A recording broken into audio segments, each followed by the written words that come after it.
1 bulan hilang tanpa kabar demi bersanding di pelaminan wanita kaya raya. Ia tak sadar bahwa istana yang ia banggakan berdiri di atas tanah warisanku. Hingga ia pulang hanya untuk menemukan gengsi dan hartanya telah menjadi debu. Sebelum mulai ceritanya, komen dulu kalian dari kota atau negara mana. Aku pengen tahu. Jangan lupa like, subscribe, dan aktifkan lonceng, supaya channel ini makin berkembang. Dini hari itu, udara di dalam kamar terasa lebih dingin dari biasanya. Tetapi keringat dingin justru membanjiri pelipis Resti. Di pelukannya, bayi berusia 7 bulan itu merintih pelan. Napasnya pendek-pendek dan terasa panas menyentuh kulit leher Resti. Sabar, sayang. Sabar, ya, nak. Bisik Resti dengan suara parau yang nyaris hilang. Tangan kanannya meraba sisi tempat tidur yang kosong. Spray di sampingnya terasa dingin. Sekaku hatinya saat ini. Sudah 2 minggu sejak Aris, suaminya, melangkah keluar pintu rumah tanpa mengucapkan satu patah kata pun. Awalnya, Resti mengira itu hanya amarah sesaat karena perdebatan kecil tentang uang susu. Namun, 1 hari berubah menjadi 3, dan 3 hari kini telah menggenap menjadi 14 hari tanpa kabar. Resti meraih ponsel di atas nakas dengan tangan gemetar. Ia menekan nomor Aris untuk yang keratusan kalinya. Hasilnya tetap sama. Nomor yang Anda tuju tidak dapat dihubungi. Suara operator wanita yang datar itu terdengar seperti ejekan bagi Resti. Pria yang berjanji akan menjadi pelindungnya di depan ayahnya, kini justru menghilang di saat buah hati mereka sedang berjuang melawan demam tinggi. "Mas, kamu di mana?" gumamnya lirih. Matanya menatap nanar pada deretan pesan WhatsApp yang hanya menyisakan 1 centang abu-abu. Pukul 6 pagi, sinar matahari mulai menyeruak masuk melalui ventilasi, namun tidak membawa kehangatan bagi Resti. Ia tidak tidur sedetik pun. Matanya merah dan sembab. Saat ia baru saja berhasil menidurkan bayinya yang kelelahan menangis, pintu kamar digedor dengan kasar dari luar. Brak, brak, brak. "Mbak Resti, bangun. Sudah jam berapa ini?" Itu suara Santi, adik kandung Aris yang sudah menumpang di rumah itu sejak 6 bulan lalu. Santi, gadis berusia 22 tahun yang enggan mencari kerja dan merasa berhak atas segala fasilitas di rumah ini karena merasa ini adalah rumah kakaknya. Resti membuka pintu dengan gerakan gontai. "Santi, pelan-pelan. Bayiku baru saja tidur. Dia sedang demam tinggi." Santi berdiri di depan pintu dengan tangan bersedekap, wajahnya masam. Alih-alih bertanya tentang keadaan keponakannya, ia justru menyodorkan selembar kemeja bahan crepe miliknya yang tampak kusut. "Aku ada janji sarapan sama teman-teman jam 7. Mana sempat aku menyetrika? Ini kemejaku tolong disetrikakan sekarang, Mbak." Terus itu, di dapur piring kotor numpuk. "Aku belum sarapan juga," cerocos Santi tanpa dosa. Resti menarik napas panjang, mencoba menekan denyut di pelipisnya yang kian kencang. "Santi, aku tidak tidur semalaman. Anakku sakit. Mas Aris belum pulang. Dan aku tidak punya pegangan uang untuk ke dokter. Bisa kamu bantu aku sebentar saja? Tolong jaga bayiku. Aku mau mandi dan mengompresnya." Santi mendengus, matanya menatap Resti dengan pandangan meremehkan. Sikap yang selalu ia tunjukkan sejak pertama kali masuk ke rumah ini, seolah Resti hanyalah pelayan yang kebetulan dinikahi kakaknya. "Duh, Mbak, anak bayi demam itu biasa. Nanti juga sembuh sendiri. Lagian, Mas Aris kan pergi kerja cari uang buat kalian. Ya wajar kalau tidak kasih kabar. Dia itu sibuk. Tidak seperti Mbak yang cuma di rumah saja," balas Santi tajam. "Sudah, jangan banyak alasan. Setrika dulu baju ini. Aku tidak mau malu di depan teman-temanku karena baju lecek." Sakit hati Resti terasa seperti disayat sembilu. "Santi, ini tanah milik ibuku. Rumah ini aku yang rawat. Kamu menumpang di sini, setidaknya miliki sedikit rasa empati." Mendengar kata, "tanah ibuku," wajah Santi berubah ketus. Ia tahu benar bahwa status kepemilikan tanah ini adalah titik lemah keluarganya. Maka ia selalu menggunakan tameng emosional untuk menyerang balik. "Oh alah, mulai lagi bawa-bawa harta. Mas Aris itu suamimu. Mbak, apa yang punya istrimu, ya punya suamimu juga. Jangan sombong. Kalau Mas Aris tahu Mbak malas-malasan begini, dia pasti makin malas pulang. Santi melempar kemeja itu ke wajah Resti sebelum berbalik pergi menuju dapur. Menggerutu tentang betapa tidak beruntungnya kakaknya mendapatkan istri yang penuntut, seperti Resti. Resti terduduk di lantai dapur yang dingin. Ia menatap kemeja milik adik iparnya itu dengan pandangan kosong. Air mata yang sejak tadi ia tahan akhirnya luruh juga. Ia merasa terjepit di dalam rumahnya sendiri. Rumah yang berdiri di atas tanah warisan ibunya, yang seharusnya menjadi tempat paling aman, kini terasa seperti penjara yang penuh dengan orang-orang yang tidak menginginkannya. Ia teringat Pak Baskoro, ayahnya. Ayahnya adalah sosok pendiam yang sejak awal tidak terlalu setuju Resti menikah dengan Aris. Laki-laki yang terlalu patuh pada ibunya tanpa logika, akan sulit menjadi pemimpin bagi istrinya, begitu pesan ayahnya dulu. Resti mengabaikannya karena yakin cinta Aris cukup untuk melindunginya. Sekarang, Resti terlalu malu untuk sekadar menelepon ayahnya dan mengakui bahwa prediksi pria tua itu benar. Ia merogoh saku daster, mengeluarkan dompet yang hanya berisi 2 lembar uang Rp10.000. Uang belanja yang diberikan Aris sebelum pergi sudah habis untuk keperluan bayi. Resti merasa bodoh. Selama ini ia membiarkan Aris mengelola sisa gaji dengan alasan tabungan masa depan. Namun kini ia bahkan tidak tahu di mana tabungan itu berada. Rasa takut mulai bermutasi menjadi kecurigaan yang gelap. Mengapa Santi begitu tenang? Mengapa ibu mertuanya, Bu Dahlia, tidak pernah bertanya mengapa anaknya tidak pulang? Resti bangkit. Ia mengabaikan kemeja Santi yang tergeletak di lantai. Ia berjalan menuju kamar kerja Aris yang selalu terkunci. Ia tahu Aris menyimpan sebuah kunci cadangan di atas kusen pintu. Dengan tangan gemetar, ia meraih kunci itu dan membukanya.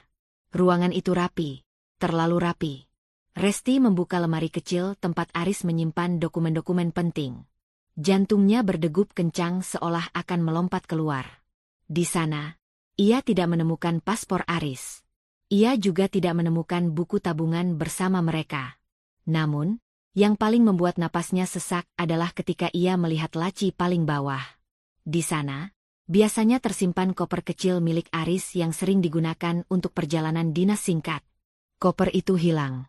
Resti terduduk lemas di kursi kerja suaminya. Aris tidak sedang pergi bekerja dalam keadaan darurat. Aris telah merencanakan kepergian ini. Pria itu mengemasi barang-barangnya saat Resti sedang lengah, atau mungkin saat ia sedang sibuk di pasar. Sebuah tekanan batin baru menghantamnya. Ini bukan sekadar pertengkaran suami istri yang biasa. Ada sesuatu yang jauh lebih besar dan lebih gelap yang sedang disembunyikan darinya. Tiba-tiba, suara tangis bayinya pecah dari kamar sebelah, lebih kencang dan lebih melengking dari sebelumnya. Resti tersentak. Ia harus bertindak. Ia tidak bisa hanya diam menunggu pria yang mungkin tidak akan pernah kembali dengan sukarela. Resti menghapus air matanya dengan kasar. Ia berjalan kembali ke kamarnya, meraih ponselnya, dan melakukan sesuatu yang selama ini ia hindari karena rasa takut akan konflik yang lebih besar. Ia mengirim pesan ke grup keluarga besar Aris, tempat Bu Dahlia dan semua saudara Aris berkumpul. Mas Aris sudah 2 minggu tidak pulang dan tidak bisa dihubungi. Bayinya sedang sakit sakral. Kalau dalam 2 jam Mas Aris tidak membalas telepon saya akan melaporkan kehilangan orang ke kantor polisi dan membawa semua bukti sengketa aset rumah ini ke pengacara. Itu adalah keputusan kecil yang berisiko. Ia tahu tindakannya akan memancing kemarahan Bu Dahlia dan membuat posisinya semakin sulit. Namun, melihat bayinya yang menggigil karena demam, Resti sadar bahwa menjadi istri yang penurut hanya akan membuatnya mati perlahan di tangan keluarga yang parasit. 2 menit setelah pesan itu terkirim, ponselnya bergetar. Bukan dari Aris, melainkan sebuah pesan singkat dari nomor yang tidak ia kenal, namun berisi peringatan yang membekukan darahnya. Jangan cari masalah kalau kamu masih mau melihat suamimu pulang. Diam, atau kamu akan kehilangan semuanya. Resti menatap layar ponselnya dengan mata membelalak. Tangis bayinya kian keras, sementara ancaman itu menggantung di udara, memulai babak baru dari mimpi buruk yang baru saja dimulai. Pesan ancaman itu terus berkedip di layar ponsel Resti, seolah-olah memiliki mata yang mengawasi setiap tetes air mata yang jatuh ke pipinya. Diam, atau kamu akan kehilangan semuanya. Kalimat itu bukan sekadar gertakan. Itu adalah rantai yang mencoba melilit lehernya. Namun, saat jemari mungil bayinya yang panas menyentuh dada Resti, rasa takut itu berubah menjadi kemarahan yang dingin. Resti tidak lagi peduli pada ancaman tanpa nama itu. Jika dia diam, dia justru akan kehilangan hal paling berharga dalam hidupnya, kewarasan dan keselamatan anaknya. Dengan tangan gemetar, Resti menyampirkan kain gendongan. Ia membungkus bayinya dengan selimut tebal, mengabaikan pening yang menyerang kepalanya akibat tidak tidur semalaman. Ia tidak menunggu 2 jam seperti gertakannya di grup keluarga. Ia tidak bisa menunggu sedetik pun lagi. Dengan sisa uang di dompetnya, ia memanggil ojek motor menuju rumah ibu mertuanya. Rumah Bu Dahlia berdiri angkuh di kawasan perumahan kelas menengah yang asri, sangat kontras dengan kondisi batin Resti yang berantakan. Begitu turun dari ojek, Resti nyaris limbung. Ia berjalan menuju pintu jati besar itu dan mengetuknya berkali-kali. Pintu terbuka, menampilkan sosok Bu Dahlia yang tampak rapi dengan daster sutra dan aroma minyak wangi yang menyengat. Ia menatap Resti dari ujung rambut hingga ujung kaki dengan tatapan merendahkan.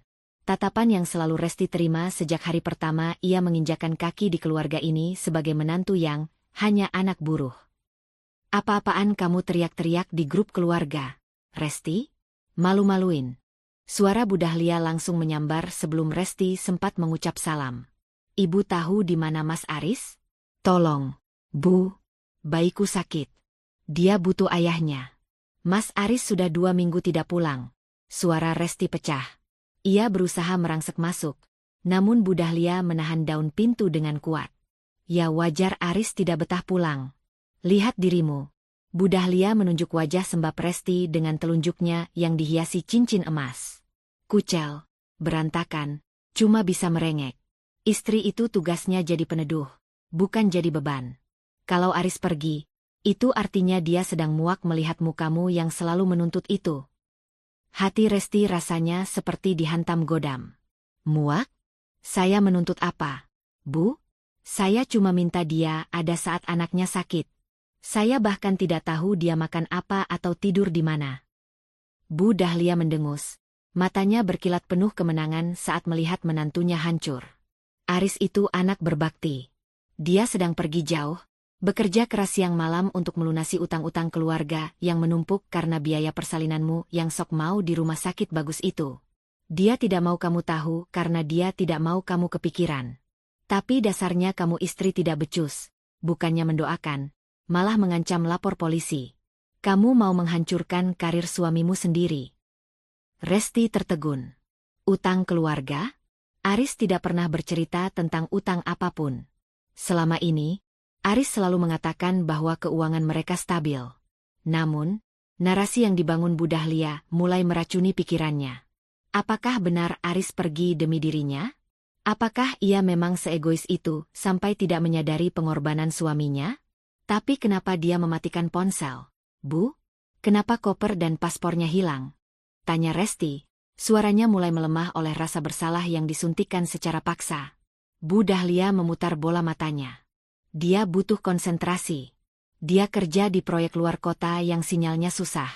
Sudah, pulang sana. Jangan bikin keributan di sini. Kalau kamu terus-terusan begini, ibu sendiri yang akan menyuruh Aris menceraikanmu. Kamu itu cuma numpang di keluarga ini. Jangan berlagak seperti nyonya. Brak. Pintu ditutup tepat di depan wajah Resti. Resti berdiri mematung di teras, memeluk bayinya yang mulai merintih lagi. Kata-kata, istri tidak becus, dan menghancurkan karir suami, berdengung di telinganya seperti tawon. Ia merasa kecil, tidak berdaya, dan bodoh. Di tengah keputusasaan itu, ia mulai meragukan instingnya sendiri. Bagaimana jika Bu Dahlia benar? Bagaimana jika Aris memang sedang berjuang untuk mereka? Namun, saat ia berjalan keluar dari halaman rumah Bu Dahlia, ia berpapasan dengan sebuah mobil mewah yang baru saja masuk ke garasi tetangga sebelah. Si pengemudi, seorang wanita parubaya yang merupakan teman pengajian Bu Dahlia, menurunkan kaca mobilnya. Loh, Mbak Resti? Kok di sini? Tidak ikut ke acara Aris di kota sebelah? Tanya wanita itu dengan wajah polos tanpa dosa. Jantung Resti berhenti berdetak sejenak. Acara apa ya, Bu? Wanita itu tampak kikuk, seolah baru saja menyadari sesuatu yang seharusnya tidak ia katakan. Itu, katanya Aris ada peresmian kantor baru atau apa ya? Saya cuma dengar selentingan dari Bu Dahlia kemarin, kalau Aris lagi banyak acara penting di luar kota. Ya sudah ya, Mbak, saya masuk dulu. Mobil itu berlalu, meninggalkan Resti dalam kesunyian yang mencekam. Peresmian kantor? Bu Dahlia bilang Aris sedang susah payah melunasi utang di proyek pelosok. Tapi tetangganya mendengar cerita tentang acara penting dan kantor baru. Dua informasi yang saling bertabrakan ini menyalakan kembali api kecurigaan di hati Resti. Resti tidak pulang ke rumah. Ia tidak bisa pulang ke rumah yang dihuni oleh Santi yang berhati dingin. Ia duduk di bangku taman perumahan yang sepi, menatap bayinya yang kini tertidur karena kelelahan menangis. Matanya kemudian tertuju pada sebuah nama di daftar kontaknya. Dina. Dina adalah sahabatnya yang bekerja di salah satu vendor catering besar. Resti ingat, 2 hari lalu Dina sempat mengirim pesan yang ia abaikan karena sibuk mengurus demam bayinya. Resti membuka kembali pesan dari Dina yang tenggelam. Res, tadi aku lihat jadwal catering buat akhir minggu ini. Ada nama pesanan atas nama Aris Setiawan untuk acara di Gedung Melati. Itu suamimu bukan? Kok pesanannya buat menu pernikahan? Kamu lagi ada acara keluarga ya? Napas Resti memburu. Jika ia menghubungi Dina, ia akan membuka kotak Pandora yang mungkin akan menghancurkan hidupnya selamanya. Jika ia diam, ia akan terus menjadi istri tidak becus yang ditipu mentah-mentah. Dengan tangan yang kini tidak lagi gemetar karena ketakutan, melainkan karena amarah yang mulai memuncak, Resti mengetik balasan. Din, bisa kirimkan aku foto detail pesanan catering itu? Semuanya. Termasuk siapa nama mempelai yang tertera di sana. Resti tahu, setelah menekan tombol kirim, tidak akan ada jalan kembali. Ia baru saja memutuskan untuk berhenti menjadi korban dan mulai menjadi pemburu kebenaran. Meski itu berarti ia harus menghadapi kenyataan bahwa suaminya mungkin telah membuangnya ke tempat sampah. Ponselnya bergetar. Dina sedang mengetik. Di tengah keheningan taman, Resti bersiap menerima hantaman yang mungkin akan meratakan dunianya lebih hancur dari sekadar rumah yang mati lampu. Layar ponsel itu masih menyala, menampilkan jendela percakapan dengan Dina yang masih menunjukkan status typing. Di pelukan Resti, bayinya bernapas lebih teratur meski suhu tubuhnya masih terasa hangat di balik kain gendongan. Angin sore di taman perumahan itu berembus kencang, menerbangkan beberapa helai rambut Resti yang berantakan, namun ia tidak peduli. Fokusnya hanya pada satu titik, jawaban dari sahabatnya. Getaran panjang mengejutkan jemari Resti. Bukan pesan teks, melainkan panggilan telepon. Resti segera menggeser tombol hijau dengan gerakan impulsif. Halo, Din? Suara Resti tercekat. Res, kamu di mana? Suaramu kok berisik suara angin. Suara Dina terdengar cemas di seberang sana. Dina adalah sahabat Resti sejak bangku SMA. Tipe wanita praktis yang bekerja sebagai koordinator operasional di Lestari Catering, salah satu vendor kuliner premium di kota itu. Dina tahu betul bagaimana perjuangan Resti sejak menikah dengan Aris. Dan dia adalah salah satu orang yang selalu menaruh curiga pada sikap anak mami yang dimiliki Aris. Aku di taman dekat rumah, Din. Bayiku habis demam. Aku sedang cari udara segar. Ada apa dengan pesanan itu? Kamu salah lihat orang, kan? Resti mencoba tertawa kecil. Sebuah tawa hambar yang lebih terdengar seperti rintihan. Mas Aris itu, dia lagi kerja di luar kota. Mertuaku bilang dia sedang cari uang buat bayar utang persalinanku. Mana mungkin dia pesan catering. Ada jeda cukup lama di seberang sana. Resti bisa mendengar suara bising piring-piring yang beradu di latar belakang tempat Dina bekerja. Res, dengarkan aku baik-baik. Suara Dina merendah, terdengar sangat serius. Aku baru saja mengecek salinan kontraknya di meja bosku. Namanya Aris Setiawan. Alamat penagihannya. Alamat kantor lama Mas Aris yang di Jalan Sudirman itu. Dan ini bukan pesanan nasi kotak biasa.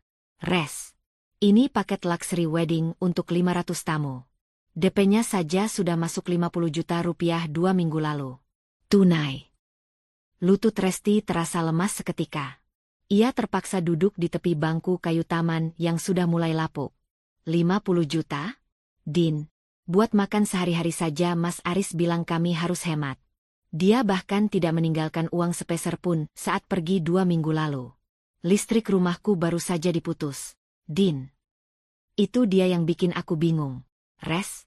Di sini tertulis nama calon mempelai wanitanya. Selin Clarissa. Kamu kenal? Keluarga mereka pesan menu yang paling mahal.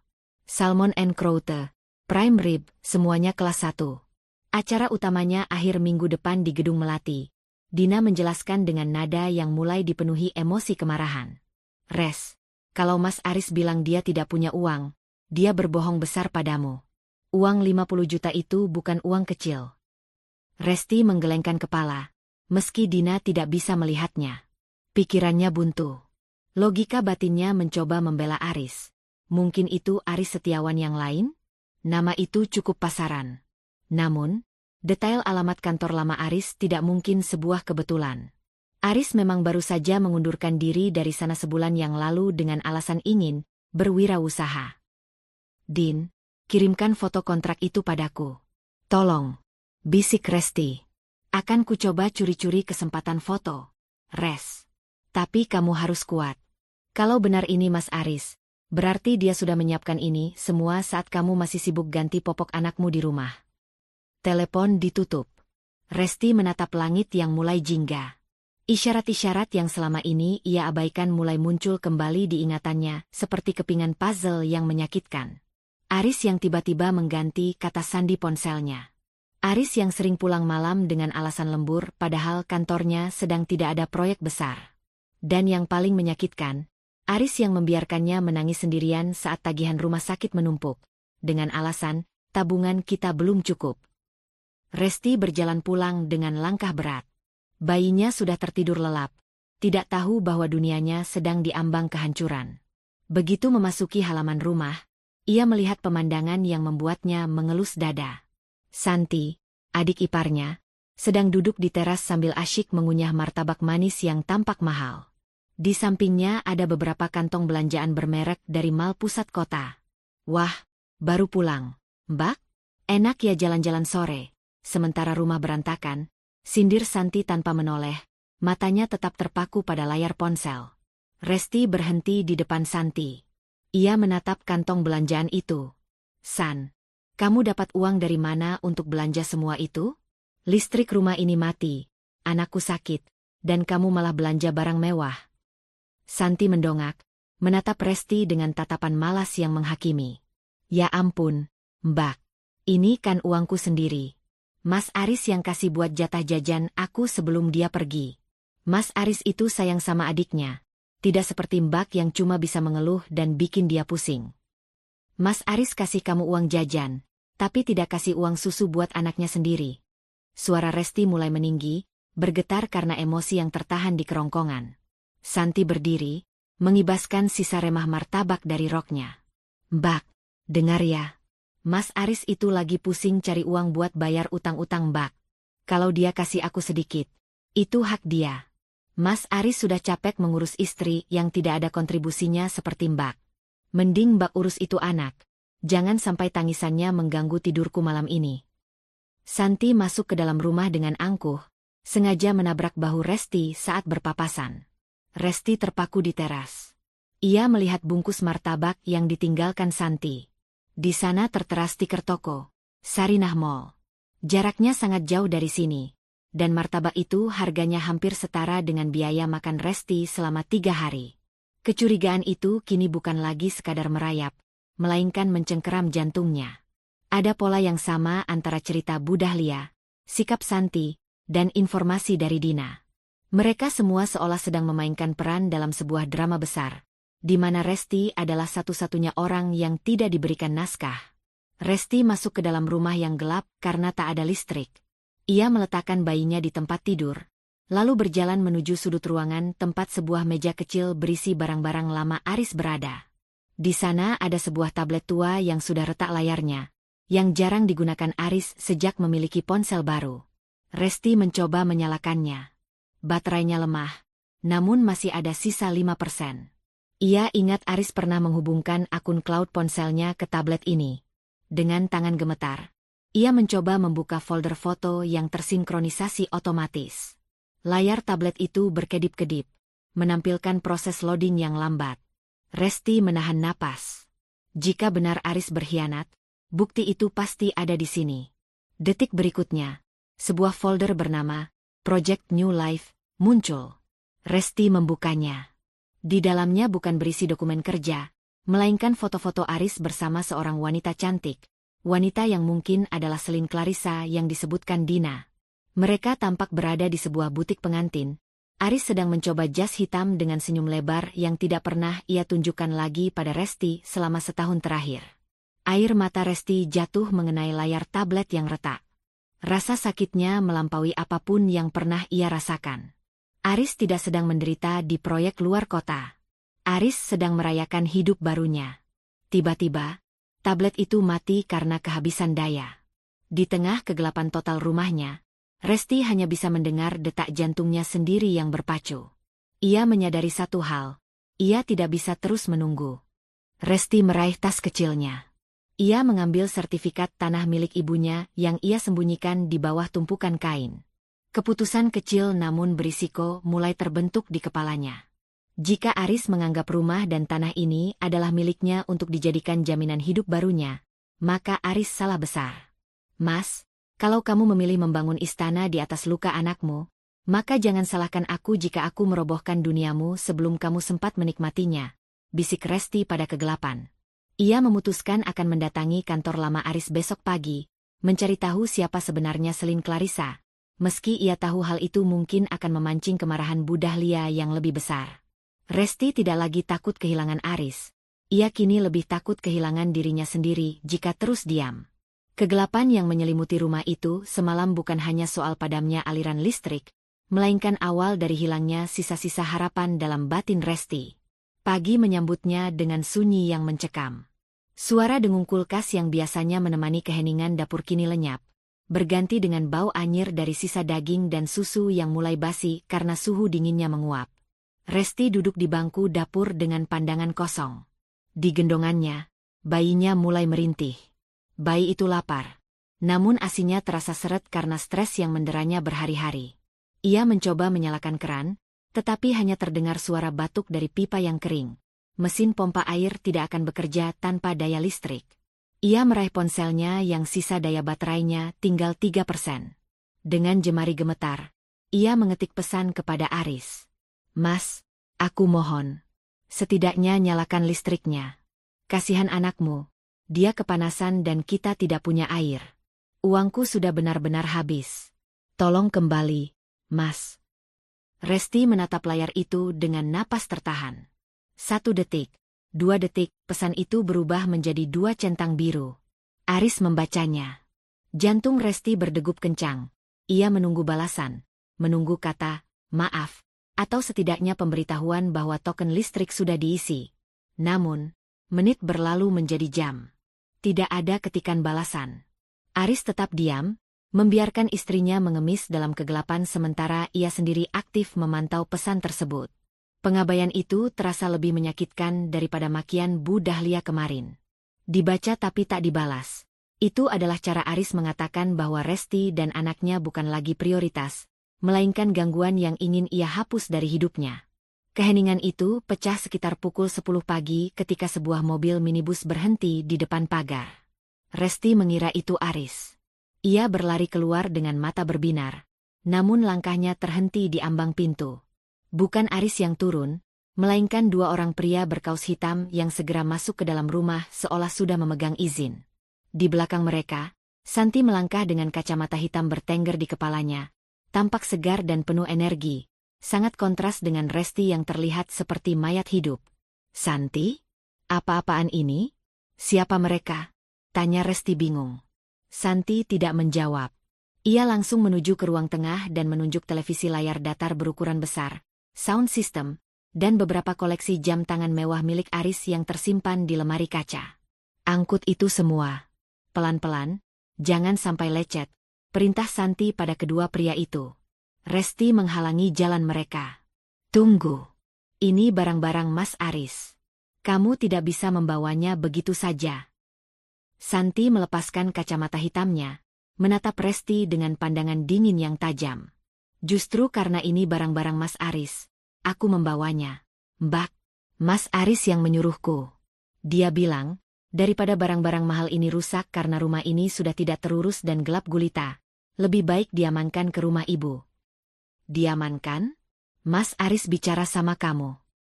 Resti merasakan sesak yang luar biasa di dadanya. Dia bisa bicara sama kamu, tapi dia tidak membalas pesanku?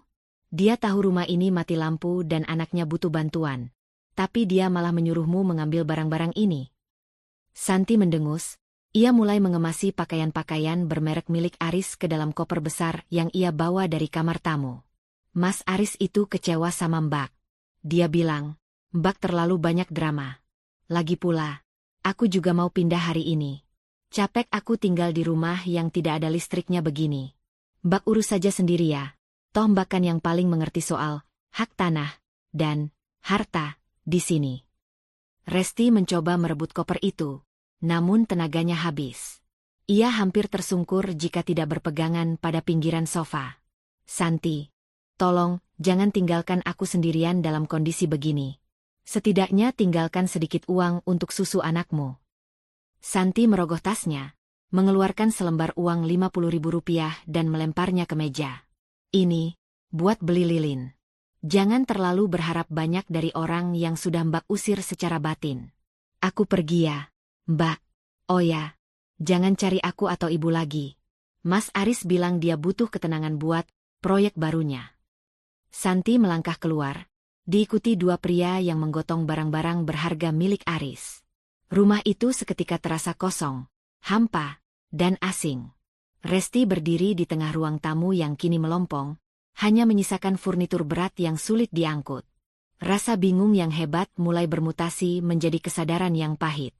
Aris bukan sedang bekerja di luar kota. Aris sedang melakukan divestasi emosional dan material. Dia menarik semua jejak kehadirannya dari rumah ini, meninggalkan Resti di sebuah bangunan yang hanya tinggal menunggu waktu untuk runtuh secara finansial. Resti menatap uang Rp50.000 di meja. Itu adalah penghinaan terakhir yang bisa ia toleransi. Pikirannya melayang pada percakapannya dengan Dina semalam. Project New Life. Catering mewah. Nama Selin Clarissa. Semuanya kini masuk akal. Aris sedang mengosongkan rumah ini bukan untuk mengamankan barang, tapi untuk memutus sisa-sisa keterikatannya dengan masa lalu, yaitu Resti dan bayinya. Resti masuk ke kamar, mengambil map coklat berisi sertifikat tanah yang diberikan ayahnya. Ia melihat sekeliling. Rumah ini dibangun dengan uang Aris, memang benar. Tapi tanah ini adalah milik ibunya, warisan yang seharusnya menjadi perlindungan terakhirnya. Aris mengira dengan mengambil televisinya, jam tangannya, dan pakaiannya, dia telah memenangkan perang. Dia lupa bahwa fondasi tempatnya berdiri masih dalam genggaman Resti. Kamu ingin pergi tanpa jejak, Mas? Kamu ingin pindah ke hidup baru yang mewah? Bisik Resti, suaranya kini terdengar rendah dan bergetar karena tekad yang baru lahir. Resti mengambil keputusan kecil yang sangat berisiko. Ia tidak akan lagi mengirim pesan memohon pada Aris. Ia mengambil ponselnya, mencari nomor kontak Hendra, pria dari masa lalunya yang kini sukses di bidang konstruksi dan pengolahan lahan. Hendra adalah orang yang pernah Aris cemburui karena latar belakang keluarganya yang kuat. Resti tahu, menghubungi Hendra berarti membuka pintu bagi masalah baru dengan Bu Dahlia dan mungkin fitnah dari keluarga Aris. Namun, di rumah yang gelap dan kosong ini, ia menyadari bahwa ia tidak butuh suami yang pengecut. Ia butuh kekuatan untuk meratakan semua ketidakadilan ini. Hendra, ini Resti. Aku butuh bantuan profesionalmu. Aku punya sebidang tanah dengan bangunan di atasnya yang ingin aku kosongkan total secara hukum. Bisakah kita bertemu? Pesan itu terkirim tepat sebelum ponselnya mati total. Di tengah kegelapan, Resti memeluk bayinya erat-erat. Ia tahu, mulai besok, ia bukan lagi istri yang menunggu, melainkan pemilik tanah yang akan menuntut haknya hingga ke akar-akarnya. Pagi itu, udara di teras rumah Bu RT terasa lembab oleh sisa hujan semalam. Resti duduk di sebuah kursi plastik dengan kepala tertunduk, sementara ponselnya terhubung ke stop kontak di dinding teras. Ia terpaksa menumpang mengisi daya karena rumahnya sendiri masih gelap gulita, mati total sejak kemarin. Di sampingnya, bayinya tertidur di dalam kereta dorong tua yang kainnya sudah mulai memudar. Resti merasa seperti pengemis. Kemarin ia adalah seorang istri yang merasa memiliki segalanya. Namun hari ini ia harus menumpang listrik hanya untuk sekadar menyalakan alat komunikasinya. Pening di kepalanya belum hilang, ditambah rasa lapar yang mulai melilit karena ia hanya makan sekali dalam 24 jam terakhir demi menghemat sisa uang untuk susu anaknya. Begitu layar ponsel menyala dan logo startup muncul, getaran bertubi-tubi segera memenuhi genggamannya. Ratusan pesan masuk, notifikasi dari grup keluarga, dan panggilan tak terjawab dari Dina. Namun, sebuah dorongan intuitif yang gelap menuntun jemarinya untuk membuka aplikasi WhatsApp dan langsung menuju kolom status. Di sana, di barisan paling atas, terdapat lingkaran hijau di profil Bu Dahlia. Resti menahan napas. Jantungnya berdebu kencang, memberikan sensasi nyeri yang menjalar hingga ke ujung jari. Ia menyentuh layar itu. Foto pertama muncul. Sebuah dekorasi bunga melati yang sangat mewah, dengan latar belakang gebyok kayu jati yang diukir indah. Foto kedua, sepiring hidangan premium yang pernah diceritakan Dina melalui telepon. Dan foto ketiga, foto yang seketika merenggut seluruh oksigen di sekitar Resti. Di sana, terlihat sepasang tangan yang sedang melakukan prosesi ijab kabul. Tangan pria itu sangat ia kenali. Ada bekas luka kecil di punggung telapak tangan kanan akibat terkena percikan minyak saat membantu Resti memasak setahun lalu. Tangan itu kini menjabat erat tangan seorang pria tua. Sementara di sampingnya, sebuah tangan wanita dengan ukiran henna putih yang rumit dan cincin berlian yang berkilau tampak bersanding mesra. Di bawah foto itu, Bu Dahlia menuliskan takarir dengan huruf kapital yang seolah berteriak, "Alhamdulillah, sah. Selamat atas pernikahanmu anakku. Semoga ini menjadi awal kebahagiaan sejatimu yang sesungguhnya. Ibu bangga padamu, Aris." Dunia Resti runtuh. Bukan perlahan, melainkan seperti sebuah gedung yang diledakkan dari dalam fondasinya. Pandangannya mengabur. Telinganya berdenging hebat hingga suara tangis bayinya yang tiba-tiba terbangun pun terdengar sangat jauh. "Aris!" Bisik Resti. Suaranya terdengar seperti gesekan amplas pada kayu kering. Jadi, ini alasan koper itu hilang. Ini alasan paspor itu dibawa. Ini alasan Aris membiarkan listrik rumah mereka diputus dan membiarkan anaknya sakit tanpa sepeser pun uang. Aris tidak sedang berjuang melunasi utang keluarga. Aris sedang merayakan hidup baru dengan wanita lain di kota sebelah, tepat saat istrinya sendiri berjuang untuk sekadar mendapatkan air bersih. Rasa sakit yang menghantam batinnya kali ini berbeda dari episode sebelumnya. Jika kemarin adalah rasa bingung dan takut, kini yang tersisa hanyalah kekosongan yang amat dingin. Ia merasa seperti sampah yang disingkirkan setelah tidak lagi berguna. Aris dan ibunya telah menyusun rencana ini dengan sangat rapi, menunggunya lengah, lalu membuangnya ke dalam kegelapan. "Mbak Resti? Mbak kenapa? Kok wajahnya pucat sekali?" Suara Bu RT menyentakkannya. Resti tidak menjawab. Ia segera mencabut kabel pengisi daya dengan gerakan kasar, mengabaikan tatapan heran tetangganya itu. Ia mendorong kereta bayi dengan langkah cepat, nyaris berlari kembali ke rumahnya yang sunyi. Begitu sampai di dalam rumah yang gelap, Resti jatuh terduduk di lantai ruang tamu. Ia menatap dinding-dinding rumah yang dibangun Aris dengan sombong itu. Rumah ini, rumah yang selalu dibanggakan Aris sebagai bukti kesuksesannya, ternyata dibangun di atas fondasi kebohongan. Dan yang lebih menyakitkan, Aris membangunnya di atas tanah milik Ibu Resti. Resti meraih ponselnya lagi. Amarah yang membara mulai menguapkan air matanya. Ia mencari nomor Pak Baskoro, ayahnya. "Halo, Ayah?" Suara Resti bergetar, namun ada nada keras di sana. "Resti? Kamu kenapa, Nak?" Suaramu seperti orang sesak napas. Suara Pak Baskoro yang tenang terdengar di seberang sana. "Ayah. Ayah masih simpan surat-surat tanah rumah ini, kan? Yang asli." Ada jeda di seberang sana. Pak Baskoro adalah pria yang sangat berhati-hati. "Masih, Res. Kenapa? Apa Aris macam-macam lagi? Ayah dengar dari tetangga kalau rumahmu mati lampu." Aris menikah lagi hari ini. Yah, di depan Ibu Dahlia. Mereka semua menipuku. Mereka membiarkan aku dan cucu ayah kelaparan di sini sementara mereka berpesta. Resti berbicara dengan kalimat yang patah-patah. Setiap kata terasa seperti menarik duri dari tenggorokannya. Aku tidak mau rumah ini lagi. Yah, aku ingin mengambil kembali tanah ibu. Resti, tenang nak. Jangan gegabah. Kalau kamu mau cerai, kita urus baik-baik. Nasihat ayahnya. Tidak. Yah. Tidak ada kata baik-baik untuk orang yang membiarkan anaknya menderita demi kesenangan sendiri. Mereka mau pindah ke sini setelah pesta itu selesai. Yah, Santi bilang begitu kemarin. Mereka mau membawa istri baru itu ke sini. Resti berteriak, suaranya menggema di ruangan yang melompong. Aku tidak akan membiarkan wanita itu menginjakan kaki di tanah milik ibuku. Resti menutup telepon tanpa menunggu jawaban ayahnya.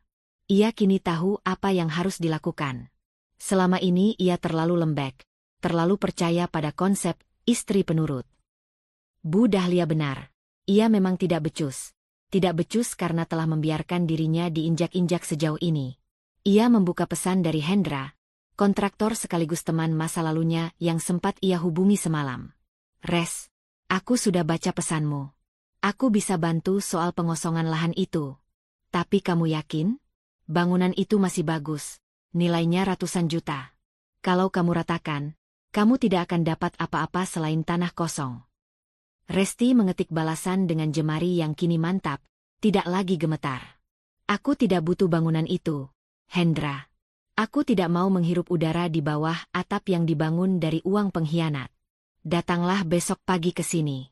Aku ingin kamu survei lokasinya. Aku ingin rumah ini rata sebelum mereka pulang dari bulan madu. Tekanan batin yang baru kini muncul. Resti sadar bahwa keputusannya meratakan rumah ini akan memicu perang terbuka dengan keluarga Aris. Ia akan dituduh gila, jahat, dan merusak aset suami. Namun, melihat foto pernikahan Aris sekali lagi di layar ponselnya, Resti tahu bahwa satu-satunya cara untuk menyembuhkan luka adalah dengan menghancurkan sumber rasa sakitnya hingga ke akar-akarnya. Hawa panas dari aspal jalanan kota sebelah seolah membakar telapak kaki Resti, namun rasa panas itu tak sebanding dengan api yang berkobar di dadanya. Setelah menempuh perjalanan 2 jam menggunakan bus umum yang pengap, ia kini berdiri di depan gedung Melati. Sebuah gedung pertemuan megah dengan pilar-pilar putih tinggi yang dihiasi untaian bunga melati segar dan mawar putih. Aroma harum itu tercium hingga ke trotoar. Namun bagi Resti, wangi itu tercium seperti bau bangkai dari sebuah kejujuran yang mati. Di gendongannya, bayinya mulai gelisah. Suara klakson mobil-mobil mewah yang mengantre masuk ke area parkir membuat si kecil terjaga dan mulai merengek. Resti mencoba membetulkan posisi gendongannya dengan tangan yang gemetar. Ia mengenakan gamis terbaik yang ia punya. Gamis yang ia beli bersama Aris 2 tahun lalu saat lebaran.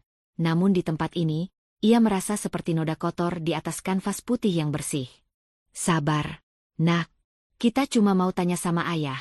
Bisiknya dengan suara yang nyaris hilang ditelan kebisingan. Resti melangkah menuju pintu masuk utama. Namun, baru saja kakinya menginjak karpet merah di selasar. 2 pria berbadan tegap dengan setelan jas hitam dan AirPC di telinga menghalangi jalannya. Salah satu dari mereka, pria dengan rahang tegas bernama Budi, menatap Resti dengan pandangan yang sangat intimidatif. Budi adalah kepala pengawal keluarga mempelai wanita, Selin Clarissa, yang bertugas memastikan tidak ada gangguan dalam acara penyatuan 2 keluarga terpandang ini. Maaf, Ibu. Ada undangan? Tanya Budi dengan nada dingin yang tidak menyisakan ruang untuk negosiasi. Saya istri Aris. Suara Resti bergetar. Ia mencoba mengangkat wajahnya, menunjukkan harga diri yang tersisa. Saya hanya ingin bicara sebentar dengan suami saya. Budi dan rekannya saling lirik, lalu sebuah senyum sinis yang tipis muncul di sudut bibir mereka. Ibu pasti salah alamat. Pengantin pria di dalam namanya Pak Aris Setiawan, putra dari Ibu Dahlia. Dan beliau tidak memiliki istri lain selain Ibu Selin yang baru saja sah menjadi istrinya. Tolong Ibu jangan membuat keributan di sini. Saya tidak berbohong. Ini anaknya. Resti sedikit berteriak, memicu perhatian beberapa tamu yang baru turun dari mobil Alphard. Bayinya, yang terkejut karena teriakan ibunya, mulai menangis kencang. Suara tangis bayi itu melengking, membelah musik gamelan yang mengalun lembut dari dalam gedung. "Ibu, saya minta dengan hormat, silakan tinggalkan tempat ini sekarang. Atau kami harus bertindak kasar," ancam Budi. Ia melangkah maju, mempersempit ruang gerak Resti, hingga Resti terpaksa mundur beberapa langkah. Tiba-tiba, pintu kaca besar gedung itu terbuka. Beberapa panitia keluar untuk menyambut tamu VIP. Di celah pintu yang terbuka itu, Resti melihatnya. Aris berdiri di sana, di atas pelaminan yang tinggi dan megah. Ia mengenakan beskap pengantin warna broken white yang sangat mewah, lengkap dengan keris dan ronce melati. Ia tampak sangat gagah, sangat berbeda dengan Aris yang biasanya mengenakan kemeja lusuh saat pulang kerja. Pandangan mereka bertemu. Jantung Resti seolah berhenti berdetak. Selama 3 detik yang terasa seperti selamanya, Aris menatap Resti. Ia melihat bayinya yang menangis, ia melihat istrinya yang berantakan karena peluh dan air mata. Ada kilat keterkejutan di mata Aris, namun itu hanya sesaat. Resti membuka mulutnya, hendak memanggil nama pria itu, berharap setitik nurani masih tersisa. "Mas Aris, ini istrimu. Ini anakmu yang sakit." Namun, Aris melakukan sesuatu yang lebih menyakitkan daripada tamparan manapun. Ia menarik napas panjang, lalu dengan sengaja memalingkan wajahnya ke arah Selin, istri barunya yang cantik dan tampak anggun. Aris tersenyum pada wanita itu, membisikkan sesuatu yang membuat Selin tertawa kecil. Seolah-olah Resti hanyalah seonggok sampah yang tidak sengaja lewat di depan matanya. Aris kemudian memberi isyarat kecil dengan tangan kepada pengurus gedung, lalu masuk kembali ke bagian dalam pelaminan yang tertutup dekorasi. "Pak Aris bilang dia tidak kenal Anda. Sekarang, pergi." Budi menarik lengan Resti secara kasar. "Lepaskan. Saya bisa jalan sendiri."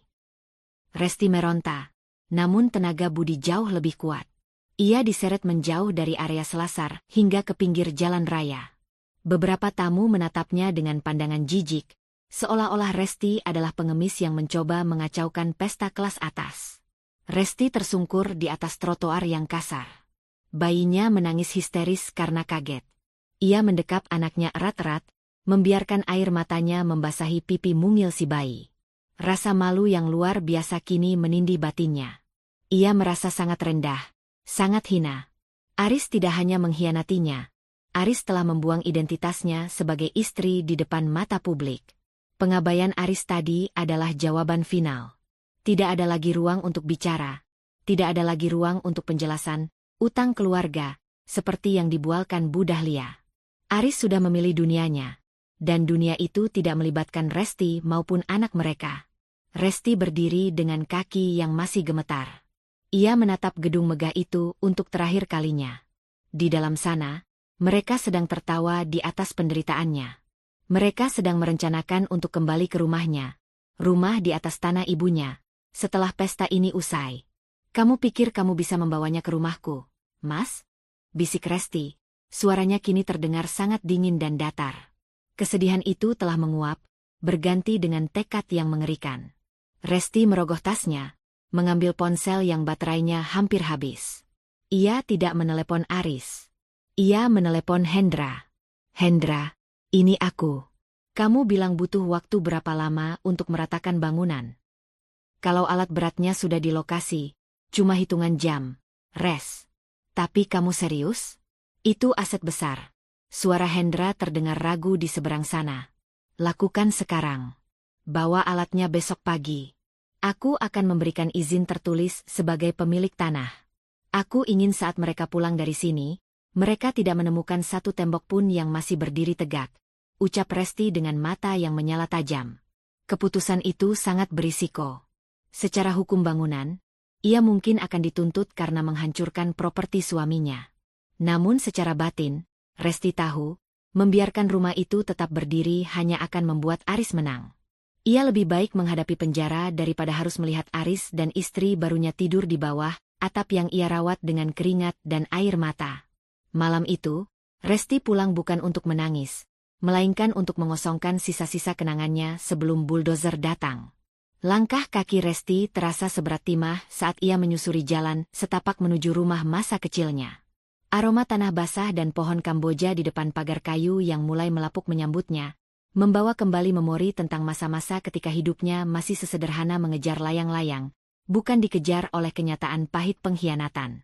Di gendongannya, bayinya telah lelap karena kelelahan menangis, namun napas si kecil masih terdengar berat, sisa dari demam yang belum sepenuhnya hilang. Ayah.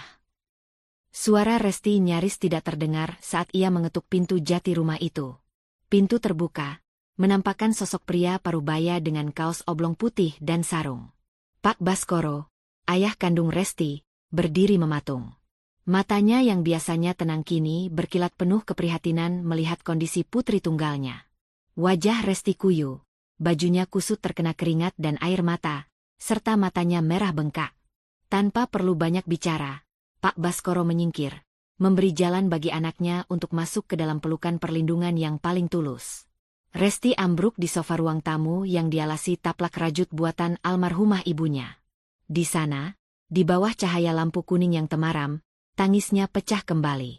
Ia menceritakan semuanya, tentang Aris yang menghilang, tentang catering mewah yang ditemukan Dina, hingga puncaknya, pemandangan di pelaminan gedung melati di mana Aris membuang muka seolah Resti adalah orang asing yang menjijikkan. Dia sudah menikah lagi. Yah, di depan mataku. Dia membiarkan penjaga keamanan menyeretku keluar seperti pencuri. Isak Resti, suaranya teredam di bahu ayahnya. Padahal rumah itu, aku merawatnya dengan seluruh hidupku. Aku menghemat uang makan supaya Mas Aris bisa mencicil bahan bangunan. Sekarang dia mau membawa wanita itu ke sana. Pak Baskoro terdiam cukup lama. Tangannya yang kasar karena bertahun-tahun bekerja sebagai tukang kayu mengelus punggung Resti dengan ritme yang menenangkan. Tidak ada amukan, tidak ada caci maki pada menantu yang tidak tahu diri itu. Pak Baskoro adalah penyeimbang batin bagi Resti, sosok yang selalu mengajarkan bahwa kemarahan yang meluap-luap hanya akan membakar diri sendiri. Istirahatlah dulu, Res. Susui anakmu. Ayah punya sesuatu untukmu, ucap Pak Baskoro lirih. Setelah Resti sedikit lebih tenang dan menidurkan bayinya di kamar lama, Pak Baskoro datang membawa sebuah map coklat tua yang sudah berdebu. Map itu terikat tali rafia yang sudah rapuh. Ia meletakkannya di atas meja makan kayu di dapur, tempat di mana dulu Resti sering belajar memasak bersama ibunya. Selama ini ayah diam karena ayah pikir Aris adalah laki-laki yang tahu cara berterima kasih. Ayah pikir, dengan memberikan kalian tempat tinggal, Aris akan menjaga kamu dan cucu ayah dengan baik. Pak Baskoro membuka map itu dengan perlahan. Resti menatap kertas-kertas di dalamnya dengan bingung. Ia melihat sebuah dokumen hijau dengan logo Garuda. Ini, sertifikat rumah. Yah. Bukan hanya rumah, Res. Ini sertifikat hak milik atas tanah itu. Pak Baskoro menunjuk nama yang tertera di sana. Tanah di perumahan Gria Asri itu bukan milik Aris. Itu adalah tanah warisan almarhumah ibumu yang sudah dibalik nama atas namamu sejak 5 tahun lalu, sebelum kamu bahkan mengenal Aris. Mata Resti membelalak. Selama ini, Aris selalu bersikap seolah-olah dialah sang pahlawan yang telah menyediakan atap untuk mereka. Aris selalu membanggakan setiap sen yang ia keluarkan untuk membangun tembok dan atap rumah itu. Resti, karena rasa cintanya, tidak pernah mempertanyakan status tanah tersebut. Ia hanya tahu bahwa itu adalah rumah mereka. Ibumu berpesan, jangan beritahu Aris soal ini sampai waktunya tepat. Dia ingin kamu punya pegangan jika suatu saat badai datang. Dan sepertinya, badainya sudah sampai di depan pintu. Lanjut Pak Baskoro, matanya menatap tajam pada Resti. Aris memang membangun bangunan di atasnya dengan uangnya. Tapi fondasi tempat dia berdiri adalah milikmu sepenuhnya. Secara hukum, dia hanya menumpang di atas tanahmu. Kesadaran itu menghantam Resti seperti ombak besar. Rasa tidak berdaya yang menyiksanya sejak kemarin tiba-tiba menguap, berganti dengan sebuah kekuatan baru yang dingin dan tajam. Selama ini ia merasa terikat pada rumah itu karena menganggap Aris adalah pemilik tunggalnya. Ia merasa takut diusir, takut kehilangan tempat bernaung bagi anaknya. Namun ternyata, dialah pemilik yang sah. Jadi, Mas Aris dan Ibu Dahlia tidak punya hak untuk mengusirku? Tanya Resti, suaranya kini mulai stabil. Secara hukum, Mereka tidak punya hak seujung kuku pun atas tanah itu. Jika mereka ingin memiliki bangunan itu, mereka harus memindahkan bangunannya dari tanahmu. Tapi kita tahu itu mustahil. Pak Baskoro memberikan senyum tipis yang penuh makna. Resti menyentuh permukaan sertifikat itu. Dingin dan tegas. Di dalam benaknya, bayangan Aris yang tersenyum di pelaminan kembali muncul. Namun kali ini tidak lagi membawa rasa sakit yang melumpuhkan. Ia teringat ancaman Bu Dahlia yang menyuruhnya mengosongkan rumah. Ia teringat Santi yang menjarah barang-barang berharga seolah rumah itu milik moyangnya. Batin Resti kini bergejolak. Ada pertentangan antara rasa ingin balas dendam dan rasa ingin mengakhiri semuanya dengan tenang.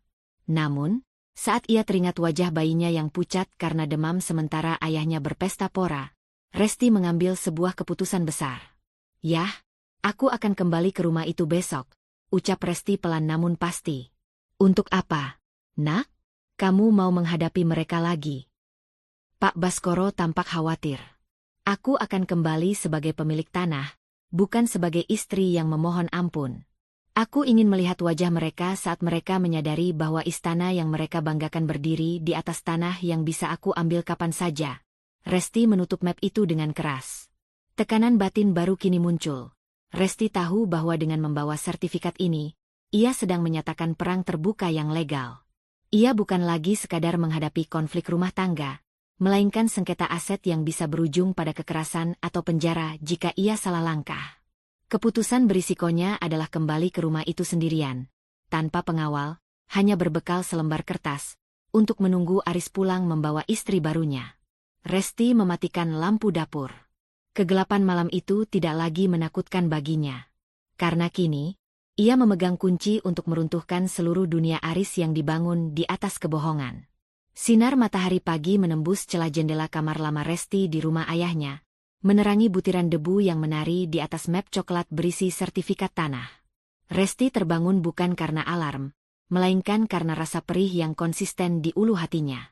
Setiap kali ia melihat sertifikat itu, ada percampuran antara rasa syukur dan kemarahan yang mendidih. Ternyata, selama ini ia berdiri di atas kekuatannya sendiri tanpa ia sadari, sementara ia menghabiskan bertahun-tahun merunduk di bawah bayang-bayang ego suaminya.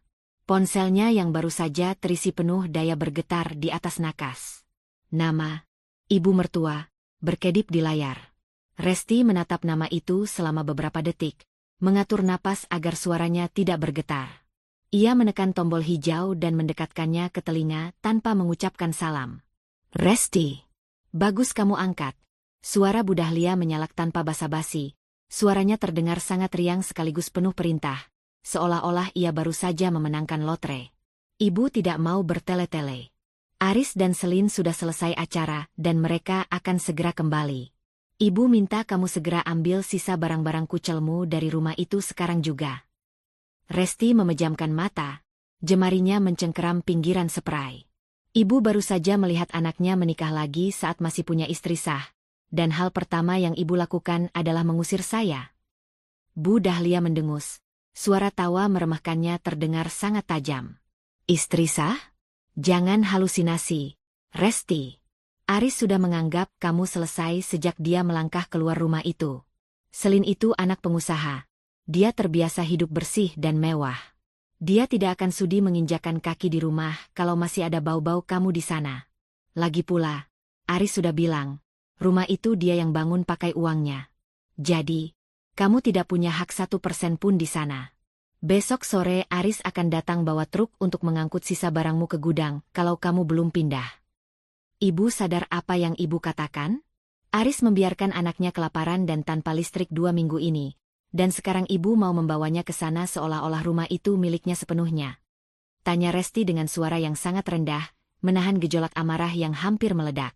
"Memang miliknya. Siapa yang bayar tukang? Aris. Siapa yang beli semen? Aris. Kamu cuma numpang beranak di sana," sahut Bu Dahlia kasar. "Sudah, jangan banyak tanya. Kosongkan rumah itu besok pagi. Kunci rumah kasih ke Santi. Jangan sampai ada yang rusak, atau Selin akan menuntutmu. Paham?" Sambungan telepon diputus sepihak. Resti melempar ponselnya ke atas tempat tidur. Kata-kata Bu Dahlia tadi, kamu cuma numpang beranak di sana, menghantam batinnya dengan telak. Namun, di balik rasa sakit itu, sebuah kesadaran pahit mulai merangkai kepingan-kepingan logika yang selama ini luput dari perhatiannya. Resti berjalan menuju cermin besar di sudut kamar. Ia menatap pantulan dirinya, seorang wanita yang tampak rapuh namun memiliki kilat mata yang berbeda.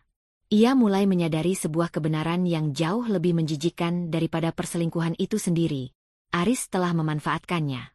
Selama setahun terakhir, Aris selalu menunda-nunda memberikan uang untuk perbaikan atap atau renovasi kecil, tetapi sangat rajin menambah bangunan di bagian belakang rumah.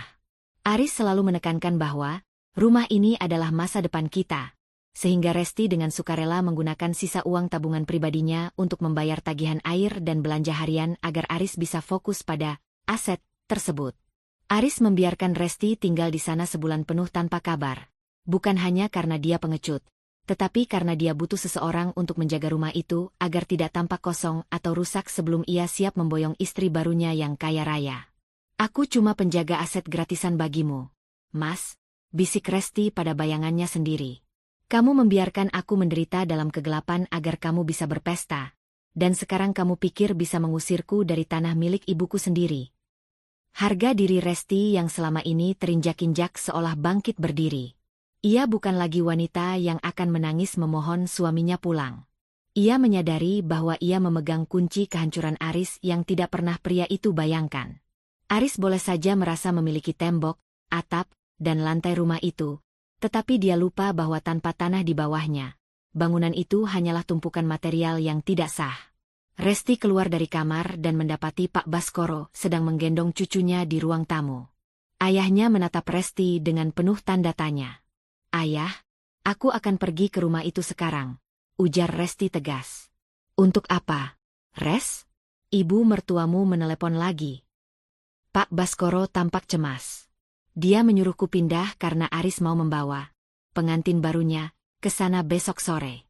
Mereka pikir mereka bisa mengusirku begitu saja. Resti mengambil tasnya dan memasukkan map sertifikat tanah ke dalamnya. Aku tidak akan mengosongkan rumah itu. Yah, aku akan mengosongkan hidup Aris dari sana. Hati-hati, nak. Aris mungkin akan membawa orang atau bersikap kasar kalau dia merasa miliknya terancam. Pak Baskoro memperingatkan. Biarkan saja. Yah, selama ini aku takut kehilangan dia. Makanya dia berani menginjakku. Sekarang aku tidak punya beban apapun. Aku akan kembali ke rumah itu, menyalakan lilin, dan menunggu mereka datang dengan sombong. Aku ingin melihat ekspresi wajah Bu Dahlia saat dia tahu bahwa menantu pilihannya tidak akan pernah bisa tinggal di tanah ini. Resti mencium kening anaknya, lalu melangkah keluar dengan tekad yang mengerikan. Ia memutuskan untuk kembali ke rumah yang mati lampu dan gelap itu sendirian. Ini adalah keputusan yang sangat berisiko. Aris adalah pria yang temperamental jika egonya tersinggung, dan Bu Dahlia memiliki pengaruh besar untuk menekannya secara mental. Namun, Resti tahu, jika ia lari sekarang, ia akan selamanya menjadi pecundang yang terusir dari rumahnya sendiri. Malam itu, Resti duduk di ruang tamu rumahnya yang gelap gulita. Ia hanya menyalakan sebatang lilin kecil di atas meja. Di depannya, sertifikat tanah itu tergeletak dengan angkuh. Ia menunggu pagi datang, menunggu saat di mana harga diri yang ia pertaruhkan akan beradu dengan keserakahan keluarga suaminya. Tekanan batin baru muncul. Setiap detak jam dinding terdengar seperti hitung mundur menuju ledakan konflik yang bisa menghancurkan segalanya. Namun Resti tidak berniat mundur selangkah pun. Fajar menyingsing dengan warna abu-abu yang suram, seolah langit ikut merasakan kebekuan hati Resti. Di teras rumah yang kini terasa asing itu, Resti berdiri menatap gerbang besi yang sedikit berkarat. Semalam, ia tidak memejamkan mata sedetik pun. Batang lilin di ruang tamu telah habis terbakar, meninggalkan gumpalan leleh di atas meja kayu, persis seperti perasaannya yang telah lumat oleh pengkhianatan Aris dan kekejaman Bu Dahlia. Tanpa menunggu matahari benar-benar naik, Resti menggendong bayinya yang masih terlelap dan melangkah pergi. Ia tidak membawa banyak barang, hanya tas kecil berisi popok dan sebuah map coklat yang ia dekap erat di dada. Map itu kini adalah nyawanya. Tujuannya satu, sebuah kantor semi permanen di pinggiran kota yang dipenuhi deretan ekskavator dan truk-truk besar. Di sana, Seorang pria bernama Hendra sedang memeriksa tumpukan berkas saat Resti muncul di ambang pintu. Hendra tertegun sejenak. Pria itu adalah teman masa sekolah Resti, seorang kontraktor alat berat yang dahulu pernah menaruh hati padanya sebelum Aris datang membawa janji-janji manis. Hendra mengenal Aris dengan baik. Ia adalah saksi hidup betapa sombongnya Aris saat pertama kali membangun fondasi rumah itu. Sering memamerkan kemandiriannya di depan teman-teman lama, tanpa pernah menyebutkan bahwa tanah itu adalah warisan Ibu Resti. "Res, kamu kenapa?" Hendra segera bangkit, menarik kursi untuk Resti. Matanya yang tajam menangkap rona pucat dan tatapan kosong di wajah teman lamanya itu. "Pagi-pagi begini, dan kamu membawa bayimu?" Resti tidak menjawab dengan kata-kata. Ia meletakkan map coklat itu di atas meja kerja Hendra yang berdebu. "Aku butuh bantuan profesionalmu, Hen. Bukan sebagai teman, tapi sebagai kontraktor." Hendra mengerutkan kening, membuka map itu, dan terdiam saat melihat sertifikat hak milik, SHM, yang sah atas nama Resti. Ia membaca tiap barisnya dengan teliti, lalu menatap Resti dengan penuh tanda tanya. "Aris menikah lagi kemarin, Hen. Di depan ibunya, di depan semua orang. Dia membiarkan aku dan anakku terlantar tanpa listrik dan uang, lalu menyuruh ibunya mengusirku dari sini karena dia ingin membawa istri barunya ke rumah itu besok." Suara Resti datar, nyaris tanpa emosi, yang justru membuat bulu kuduk Hendra meremang. Hendra menyandarkan punggungnya ke kursi kayu. "Jadi, kamu mau menggugat secara hukum? Aku bisa carikan pengacara. Dengan bukti ini, kamu bisa mengusir mereka lewat jalur pengadilan. Tapi itu butuh waktu, Res. Bisa berbulan-bulan, bahkan setahun." "Aku tidak punya waktu 1 tahun, Hen. Aku bahkan tidak punya waktu untuk melihat mereka bernapas di bawah atap yang berdiri di atas tanah ibuku," potong Resti tajam. Matanya menatap ke jendela, ke arah deretan buldozer kuning yang terparkir di halaman. "Aku ingin rumah itu rata dengan tanah. Besok." Keheningan seketika menyergap ruangan itu. Hendra menarik napas panjang, mencoba mencerna kegilaan yang baru saja didengarnya. Sebagai kontraktor, ia tahu konsekuensi hukumnya. Bangunan itu dibangun dengan uang Aris, meskipun tanahnya milik Resti. Meratakan bangunan tanpa putusan pengadilan adalah tindakan radikal yang berisiko menyeret Resti ke penjara atas tuduhan perusakan barang. "Res, dengar. Secara hukum, bangunan itu adalah aset. Meskipun berdiri di tanahmu, ada hak milik bangunan di sana.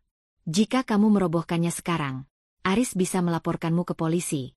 Hendra mencoba memberi logika penyeimbang, namun ia melihat kilat di mata Resti yang tak tergoyahkan. "Aset." Resti tertawa hambar, sebuah suara yang terdengar menyakitkan. Dia menggunakan uang yang seharusnya untuk susu anaknya untuk membangun tembok-tembok itu. "Hen.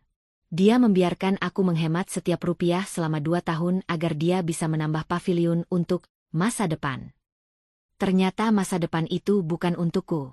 Itu untuk wanita kaya yang dia nikahi kemarin." Resti mencondongkan tubuhnya, menatap Hendra dengan intensitas yang membuat pria itu tak mampu berpaling. "Aku tidak butuh bangunan itu. Aku tidak butuh uang ganti rugi.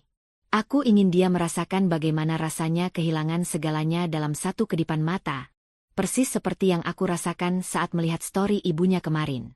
Kamu teman masa laluku, Hen. Kamu tahu bagaimana Aris selalu meremehkan aku karena aku hanya putri seorang tukang kayu. Aku ingin dia tahu bahwa tukang kayu bisa membangun, tapi pemilik tanah bisa menghancurkan." Hendra terdiam, batinnya berperang. Di satu sisi, ia ingin melindungi Resti dari jerat hukum. Di sisi lain, ia muak melihat Aris yang sejak dulu memang terkenal manipulatif. Hendra ingat betul bagaimana Aris pernah mengejeknya saat Resti lebih memilih Aris daripada dirinya, mengatakan bahwa Resti butuh pria sukses yang bisa membangun istana, bukan kontraktor kasar sepertinya. "Kamu yakin, Res? Begitu alat beratku menyentuh tembok itu, tidak ada jalan kembali. Kamu akan menghadapi amukan keluarga besar mereka, polisi, dan mungkin kebencian publik," tanya Hendra memastikan. "Aku sudah kehilangan segalanya, Hen. Harga diriku sudah diinjak di depan gedung melati kemarin. Penjara bukan apa-apa dibandingkan harus melihat suamiku tidur dengan wanita lain di atas tanah ibuku, jawab Resti mantap. Hendra akhirnya mengangguk pelan. Ia menarik selembar kertas formulir perintah kerja. Baik. Aku akan siapkan 1 ekskavator dan tim lapangan. Tapi aku butuh kamu menandatangani surat pernyataan tanggung jawab mutlak. Jika terjadi masalah hukum di kemudian hari, kamu yang akan menghadapi tuntutannya sebagai pemilik lahan yang memberikan perintah. Resti meraih pulpen dan menandatanganinya tanpa ragu sedikitpun. Jemarinya stabil. Tidak ada lagi getaran ketakutan. Kapan mereka dijadwalkan datang ke rumah itu? Tanya Hendra sambil merapikan berkas. Santi bilang besok sore mereka akan sampai setelah bulan madu singkat di kota sebelah. Aku ingin saat mereka turun dari mobil, yang mereka lihat hanyalah tumpukan puing, ujar Resti. Hendra menatap Resti dengan rasa iba sekaligus kagum. Aku akan mulai memobilisasi alat malam ini, Res. Kita akan melakukannya secara diam-diam agar tidak ada yang melapor ke polisi sebelum semuanya rata. Tapi kamu harus tahu, setelah ini, hidupmu tidak akan pernah sama lagi. Resti menggendong bayinya, berdiri dengan punggung tegak. Hidupku sudah hancur sejak 2 minggu lalu. Hen. Sekarang, saatnya aku memastikan mereka juga merasakan kehancuran yang sama. Resti melangkah keluar dari kantor Hendra. Tekanan batin baru muncul di benaknya. Ia baru saja menandatangani surat yang bisa membawanya ke balik jeruji besi. Ia sedang mempertaruhkan kebebasannya demi sebuah pembalasan yang paling radikal. Namun, saat ia mencium kening bayinya, ada semacam ketenangan dingin yang merayapi jiwanya. Ia tidak lagi peduli pada konsekuensi, karena baginya, keadilan sejati terkadang tidak ditemukan di ruang sidang, melainkan di bawah gigi-gigi baja ekskavator yang siap merobohkan kebohongan Aris. Malam itu, langit di atas perumahan Gria Asri tampak seperti tinta hitam yang tumpah, pekat dan tanpa bintang. Resti berdiri di tengah ruang tamu yang gelap, hanya diterangi oleh lampu jalan yang menembus melalui jendela tanpa gorden. Di dadanya, getaran tekad yang ia bawa dari kantor Hendra masih terasa, namun kini bercampur dengan rasa sesak yang menghimpit paru-paru. Setiap sudut rumah ini menyimpan hantu masa lalu, bekas coretan krayon di dinding dekat dapur, aroma parfum Aris yang masih tertinggal di bantal, dan gantungan kunci bayi yang bergemerincing setiap kali pintu tertiup angin. Res, mobilnya sudah di belakang. Kita tidak punya banyak waktu, bisik sebuah suara dari arah pintu dapur. Dina muncul dengan napas terengah, mengenakan jaket gelap dan topi yang menutupi wajahnya. Sahabatnya itu baru saja pulang dari shift kerjanya di catering. Namun tanpa keluh kesah langsung meluncur ke rumah Resti membawa mobil pikap pinjaman. Dina adalah satu-satunya orang yang tahu bahwa dalam hitungan jam, bangunan ini akan menjadi sejarah. Terima kasih, Din. Maaf aku merepotkanmu sejauh ini, sahut Resti lirih. Jangan minta maaf. Aku lebih sudi membantumu angkut barang daripada melihatmu membusuk di sini menanti mereka datang, balas Dina tegas. Matanya menyapu ruangan yang gelap. Listrik masih mati, kan? Bagus. Tetangga tidak akan curiga melihat pergerakan di dalam. Resti bergerak cepat namun hati-hati. Ia tidak menyentuh satupun barang milik Aris. Ia membiarkan televisi layar datar yang dibeli Aris tetap berada di tempatnya. Ia membiarkan sofa empuk hasil cicilan suaminya itu diam di sana. Fokusnya hanya satu, kenangan miliknya dan bayinya. Satu persatu, Resti memasukkan pakaian bayi, botol susu, dan mainan ke dalam kardus. Ia memindahkan album foto pernikahan mereka, bukan untuk disimpan sebagai kenangan manis, melainkan agar foto-foto itu tidak ikut tergilas buldozer. Ia ingin membakar foto-foto itu dengan tangannya sendiri nanti, sebagai ritual pembebasan. Saat ia merapikan lemari di kamar utama, jari-jarinya menyentuh sebuah kotak kayu kecil. Isinya adalah mas kawin berupa kalung emas sederhana dari Aris. Resti tertegun sejenak. Dahulu, ia menganggap kalung ini sebagai simbol ikatan suci. Kini, logam itu terasa dingin dan menjijikkan, seperti rantai yang mengikatnya pada kebohongan. Tanpa ragu, ia memasukkan kotak itu ke dalam tas kecilnya. Itu bukan lagi kenangan. Itu adalah modal hidupnya bersama anaknya setelah ini. Res, lihat ini. Dina menunjuk ke arah lampu teras depan yang mendadak menyala terang. Resti tersentak. Loh, bukannya tadi siang masih mati? Tadi aku lewat depan. Rupanya token listriknya baru saja diisi dari jauh. Sepertinya Mas Aris atau ibunya yang isi lewat aplikasi ponsel, bisik Dina. Mereka sengaja menyalakan lampu luar agar orang-orang mengira rumah ini sudah normal, kembali untuk menyambut si pengantin baru besok. Resti menatap pijar lampu itu dengan tatapan tajam.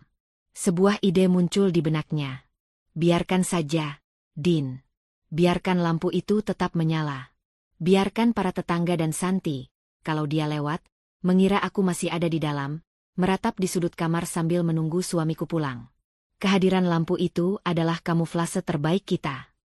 Mereka terus bekerja dalam sunyi. Esensinya adalah pengosongan batin. Setiap barang yang dipindahkan ke atas mobil pickup terasa seperti satu beban yang terangkat dari pundak Resti. Namun, konflik batinnya tetap bergejolak. Ia merasa seperti pencuri di rumahnya sendiri. Sebuah ironi yang menyakitkan mengingat tanah ini adalah miliknya secara sah. Ada rasa takut yang merayap. Bagaimana jika Aris tiba-tiba datang malam ini? Bagaimana jika rencananya bocor? Sudah semua, Res? Tanya Dina setelah 2 jam bolak-balik. Hanya sisa satu lagi. Resti berjalan ke arah pojok ruang makan. Ia mengambil sebuah pot kecil berisi tanaman lidah mertua yang dahulu ia tanam bersama ibunya sebelum wanita itu tiada. Tanaman itu layu karena tidak terawat selama 2 minggu ini. Namun akarnya masih kuat. Hanya ini yang tidak boleh hancur. Saat mereka bersiap menutup pintu belakang, Resti kembali ke ruang depan. Ia menatap lampu teras yang terang benderang itu sekali lagi. Dari luar, rumah itu tampak tenang dan hangat. Sebuah gambaran palsu tentang keluarga yang harmonis. Resti kemudian mengambil sebuah kertas, menuliskan pesan singkat, dan meletakkannya di atas meja ruang tamu, tepat di bawah lilin yang sudah habis. Semoga cahaya lampu ini cukup terang untuk menunjukkan jalanmu pulang ke reruntuhan, Mas. Resti menutup pintu dan menguncinya. Ia menyerahkan kunci itu kepada Dina untuk disimpan sementara. Langkahnya menuju mobil pickup terasa ringan. Namun jantungnya berdegup kencang oleh adrenalin yang membakar. Ia baru saja meninggalkan tempat yang ia sebut rumah selama 3 tahun terakhir untuk terakhir kalinya dalam kondisi utuh. Kita ke rumah ayahmu sekarang? Tanya Dina sambil menyalakan mesin. Iya. Setelah itu, aku harus menelepon Hendra. Aku ingin dia memastikan alat beratnya masuk ke lingkungan ini jam 5 subuh. Saat warga baru saja bangun dan belum sempat bereaksi, jawab Resti. Suaranya tidak lagi bergetar. Dina menatap sahabatnya dengan rasa ngeri sekaligus hormat. Kamu benar-benar akan melakukannya, Res? Meratakan semuanya. Besok pagi, Din, Aris akan pulang membawa ratu barunya. Aku hanya ingin memastikan mereka tidak perlu repot-repot membuka pintu untuk masuk. Karena pintunya sudah tidak ada. Temboknya sudah tidak ada. Hanya ada tanah ibuku yang suci dari pengkhianat, ucap Resti dengan mata yang menyala di kegelapan kabin mobil. Namun, saat mobil mulai melaju meninggalkan kompleks, Resti melihat sebuah mobil hitam mewah berpapasan dengan mereka. Ia mengenali plat nomornya. Itu adalah mobil kolega bisnis baru Aris yang sering mengantar Bu Dahlia. Resti segera menunduk, jantungnya hampir copot. Mobil itu melambat di depan rumahnya, seolah sedang memantau apakah lampu sudah menyala. Tekanan batin baru menghantamnya. Jika pihak Aris mulai melakukan patroli atau pengawasan malam ini, rencana penghancuran subuh nanti bisa berantakan. Resti menyadari bahwa ia sedang bermain api dengan waktu. Keputusan kecil namun berisiko ia ambil. Ia meminta Dina untuk tidak langsung ke rumah ayahnya, melainkan berputar arah melalui jalan tikus untuk memastikan tidak ada orang yang membuntuti mereka. Cepat, Din. Sebelum mereka sadar bahwa burung di dalam sangkar ini sudah terbang, bisik Resti, tangannya mencengkeram erat sertifikat di dalam tasnya. Malam pertama di kediaman megah keluarga besar Selin Clarissa tidak semanis madu yang dibayangkan Aris. Kamar pengantin itu luasnya hampir setara dengan seluruh lantai bawah rumahnya di Gria Asri. Wangi aromaterapi mahal menyeruak, namun udara di dalamnya terasa tipis bagi paru-paru Aris. Ia duduk di tepi tempat tidur yang empuknya luar biasa, mengenakan piyama sutra pemberian mertuanya. Namun ia merasa seperti narapidana di balik jeruji emas. Di depan cermin besar, Selin sedang membersihkan wajahnya. Wanita itu tampak cantik. Namun setiap gerakannya memancarkan aura dominasi yang selama ini tidak Aris sadari di balik kemanjaannya saat pacaran singkat dulu. "Mas, besok kita ke butik perhiasan dulu ya sebelum ke rumahmu." Suara Selin terdengar datar, lebih menyerupai instruksi daripada ajakan. "Mama bilang cincin kawin kita desainnya terlalu kuno. Aku mau yang custom. Dan oh ya, aku tidak mau ya kalau di rumahmu nanti masih ada sisa-sisa perabotan murah dari, siapa nama perempuan itu? Resti? Semuanya harus diganti baru sebelum aku masuk." Aris menelan ludah. "Selin, rumah itu masih cukup rapi. Perabotannya juga." "Aku tidak tanya pendapatmu, Mas," potong Selin tanpa menoleh dari cermin. "Papa sudah kasih kamu posisi manajer di perusahaannya. Jadi tolong jaga martabatku. Aku tidak mau teman-temanku datang ke rumah yang seleranya seperti rumah buruh. Kalau kamu tidak punya uang untuk ganti semuanya, pakai kartu kredit yang dikasih Papa tadi sore. Tapi ingat, itu artinya kamu harus kerja lebih keras, bukan malah melamun." Aris terdiam. Kata-kata Selin bukan sekadar tuntutan gaya hidup, melainkan pengingat bahwa di sini, ia hanyalah seorang pria yang dibeli. Ia teringat Resti. Resti tidak pernah menuntut perhiasan custom. Resti justru yang selalu memutar otak bagaimana sisa gaji Aris bisa cukup untuk makan sebulan sambil tetap mencicil semen untuk pavilion belakang. Di rumah ini, Aris baru saja menyadari bahwa ia baru saja menukar cinta tulus dengan sebuah jabatan yang membuatnya harus tunduk pada perintah istri dan mertua sepanjang hari. Kegelisahan itu mendorong Aris keluar kamar. Ia butuh udara segar. Namun, di lorong rumah, ia berpapasan dengan Pak Wijaya, ayah Selin, seorang pengusaha properti bertangan dingin yang sedari awal menatap Aris seperti melihat investasi yang meragukan. "Belum tidur, Aris?" tanya Pak Wijaya sambil menyesap cerutu. Matanya yang tajam menatap Aris dari atas ke bawah. "Besok kamu mulai masuk kantor.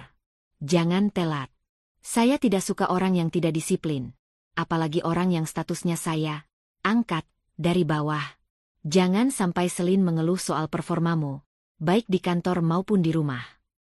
"Baik, Pak," jawab Aris singkat, kepalanya tertunduk. Rasa hina itu membakar batinnya. Aris melangkah menuju balkon belakang, menjauh dari tatapan Pak Wijaya. Di bawah temaram lampu taman, ia merogoh saku piyamanya dan mengeluarkan ponsel. Secara impulsif, ia membuka galeri foto yang telah ia pindahkan ke folder tersembunyi. Foto Resti yang sedang tertawa sambil menggendong bayi mereka. Seketika, rasa rindu yang asing menghantam dadanya. Ia teringat bagaimana Resti selalu menyiapkan kopi hangat saat ia pulang lembur. Ia teringat hangatnya pelukan Resti di rumah mungil mereka yang dulu ia anggap sempit. Namun kini terasa seperti satu-satunya tempat di mana ia benar-benar menjadi raja. Di sini, di Istana Selin, ia hanyalah pelayan berbaju sutra. Ponselnya bergetar. Sebuah panggilan masuk dari Bu Dahlia.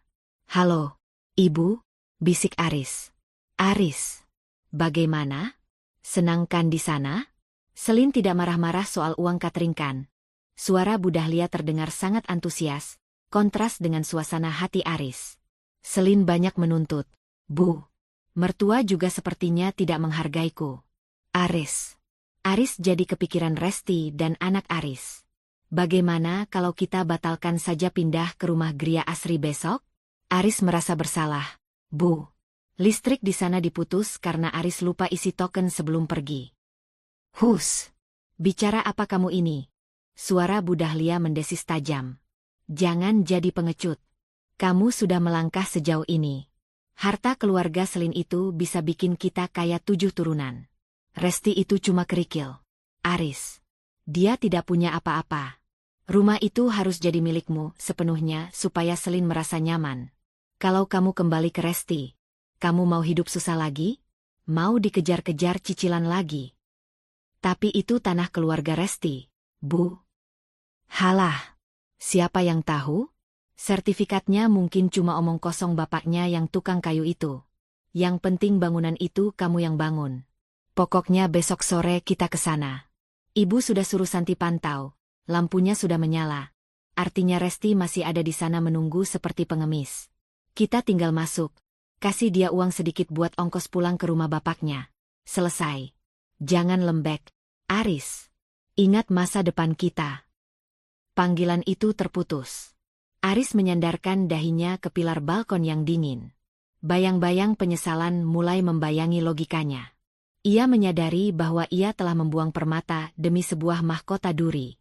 Ia merindukan senyum Resti, namun keserakahan yang ditanamkan ibunya dan rasa takut kehilangan status barunya membuat Aris tetap terkunci dalam keputusannya.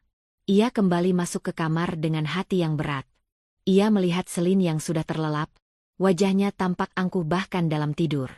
Aris membuka aplikasi pesan, jarinya ragu di atas nama Resti. Ia ingin meminta maaf, ingin menjelaskan bahwa ini semua demi utang keluarga, namun ego dan rasa malunya menahan jemarinya. Akhirnya, Aris mengambil keputusan kecil yang berbahaya. Ia mengirim pesan singkat kepada Santi, adiknya. San, besok pagi-pagi sekali kamu ke rumah Gria Asri. Pastikan Resti sudah tidak ada di sana. Kalau dia masih ada, panggil orang suruhan Papa Wijaya untuk menyeretnya keluar secara halus sebelum aku dan Selin sampai. Aku tidak mau Selin melihat keributan. Aris mematikan ponselnya. Tekanan batin baru merayap di dadanya. Ia tahu tindakannya ini akan menghancurkan Resti sepenuhnya. Namun ia merasa tidak punya pilihan lain jika ingin tetap bertahan di istana keluarga Wijaya.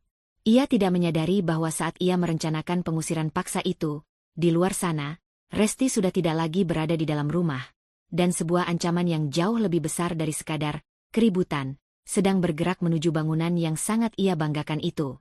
Pagi itu, langit di atas kediaman megah keluarga Wijaya tampak mendung, seolah-olah awan sedang menahan beban yang sama beratnya dengan apa yang dirasakan Resti. Di sebuah kantor jasa pengiriman ekspres yang baru saja buka, Resti berdiri tegak di depan meja konter. Tangannya tidak lagi gemetar. Di bawah lampu neon yang berkedip, ia menyerahkan sebuah amplop kuning tebal yang berisi surat pemberitahuan pengosongan lahan dan perobohan bangunan. Ini bukan sekadar gertakan. Ini adalah prosedur legal yang disarankan Hendra agar Resti memiliki bukti bahwa ia telah memberikan kesempatan terakhir. Pastikan sampai ke alamat ini sebelum jam 10 pagi. Mas, ucap Resti kepada petugas kurir. Suaranya terdengar asing bagi telinganya sendiri. Dingin, kering, dan tanpa ampun. Ini sangat mendesak. Setelah membayar biaya pengiriman kilat, Resti keluar dari kantor itu dan menghirup udara pagi yang lembab. Batinnya kini berada di persimpangan yang aneh. Sebagian dari dirinya berharap Aris akan meneleponnya setelah membaca surat itu, memohon maaf, atau setidaknya menunjukkan satu percik kemanusiaan dengan mengakui bahwa tanah itu memang milik keluarga Resti. Namun, bagian lain dari dirinya, bagian yang telah hancur di depan gedung Melati, sudah tidak peduli lagi. Pukul 9.30 WIB, sebuah sepeda motor kurir berhenti di depan pagar tinggi rumah keluarga Selin. Santi, yang baru saja keluar dari rumah itu untuk mencari sarapan mewah di dekat kompleks, mencegat si kurir. Wajahnya tampak masam. Ia masih merasa terbebani oleh perintah Aris semalam untuk membersihkan Resti dari rumah Gria Asri. Atas nama Pak Aris Setiawan, tanya kurir itu. Santi merebut amplop itu dengan kasar. Saya adiknya. Sini, biar saya yang kasih. Begitu kurir itu pergi, Santi menatap amplop kuning tersebut dengan jijik. Ia melihat nama pengirimnya, Resti Baskoro. Tanpa perlu membukanya, Santi sudah bisa menebak isinya. Baginya, ini pasti hanya surat kaleng berisi sumpah serapah atau tuntutan harta gonogini yang membosankan. Dasar perempuan gila. Masih saja mengejar-ngejar Mas Aris dengan surat-surat sampah begini. Gumam Santi. Ia berjalan menuju tempat sampah besar di sudut gerbang. Tanpa keraguan sedikit pun, Santi merobek amplop itu menjadi dua bagian. Tanpa sempat melihat lampiran fotokopi sertifikat tanah yang ada di dalamnya, lalu melemparkannya ke dalam tumpukan limbah rumah tangga. Ia tidak ingin suasana hati Aris yang sudah kacau menjadi semakin buruk, yang nantinya bisa berdampak pada jatah uang sakunya dari kakak ipar barunya yang kaya. Bagi Santi, masalah Resti adalah masalah kecil yang akan selesai begitu mereka mengusir perempuan itu secara fisik sore nanti. Sementara itu, di sebuah kedai kopi kecil tak jauh dari kompleks Gria Asri, Resti duduk menatap layar ponselnya. Ia memantau status pengiriman melalui aplikasi. Pukul 10.15. Paket telah diterima oleh penghuni rumah, Santi. Resti meletakkan ponselnya di meja dengan perlahan. Ia menunggu. 10 menit. 30 menit. 1 jam. Ponselnya tetap sunyi. Tidak ada panggilan masuk, tidak ada pesan balasan, tidak ada tanda-tanda kepanikan dari pihak Aris. Di dalam benak Resti, diamnya Aris adalah sebuah pernyataan perang yang mutlak. Ia menganggap pengabaian ini sebagai tanda bahwa Aris tetap pada pendiriannya. Bahwa Aris merasa memiliki segalanya dan meremehkan ancaman Resti. Begitu sombongnya kamu, Mas, batin Resti. Bahkan surat peringatan terakhirku tidak berhak mendapatkan jawaban darimu? Kamu pikir kamu begitu kuat di balik tembok keluarga Wijaya, sehingga kamu merasa tidak perlu memedulikan hukum tanah yang kamu injak? Rasa kecewa yang tersisa di sudut hati Resti kini benar-benar mati, berganti dengan tekad baja yang membeku. Ia tidak tahu bahwa surat itu bahkan tidak pernah sampai ke tangan Aris. Namun, dalam permainan ego ini, ketidaktahuan adalah katalisator bagi bencana yang lebih besar. Resti berdiri, meninggalkan kopinya yang sudah dingin. Ia menelepon Hendra. Hen, waktunya sudah habis. Dia sudah menerima suratnya 1 jam yang lalu, tapi tidak ada respon. Dia menantangku, ujar Resti. Suaranya kini stabil seperti detak jam dinding. Kamu yakin, Res? Ini langkah besar. Sekali alat berat itu turun dari truk, warga akan mulai berkerumun. Suara Hendra terdengar berat di seberang sana. Lakukan, Hen. Sekarang. Aku sudah berada di dekat lokasi. Aku ingin semuanya selesai sebelum matahari terbenam. Resti berjalan kaki menuju rumahnya. Dari kejauhan, ia melihat sebuah truk laubay yang membawa ekskavator mulai memasuki gerbang perumahan Gria Asri. Suara mesin diesel yang menderu keras membelah kesunyian lingkungan yang biasanya tenang itu. Beberapa tetangga mulai keluar rumah, menatap heran pada alat berat yang tampak mengerikan itu. Resti berdiri di trotoar depan rumahnya. Ia melihat rumah yang selama 3 tahun ini ia sebut surga. Ia melihat jendela kamar bayinya. Ia melihat pintu yang dulu selalu ia buka dengan senyum setiap kali Aris pulang.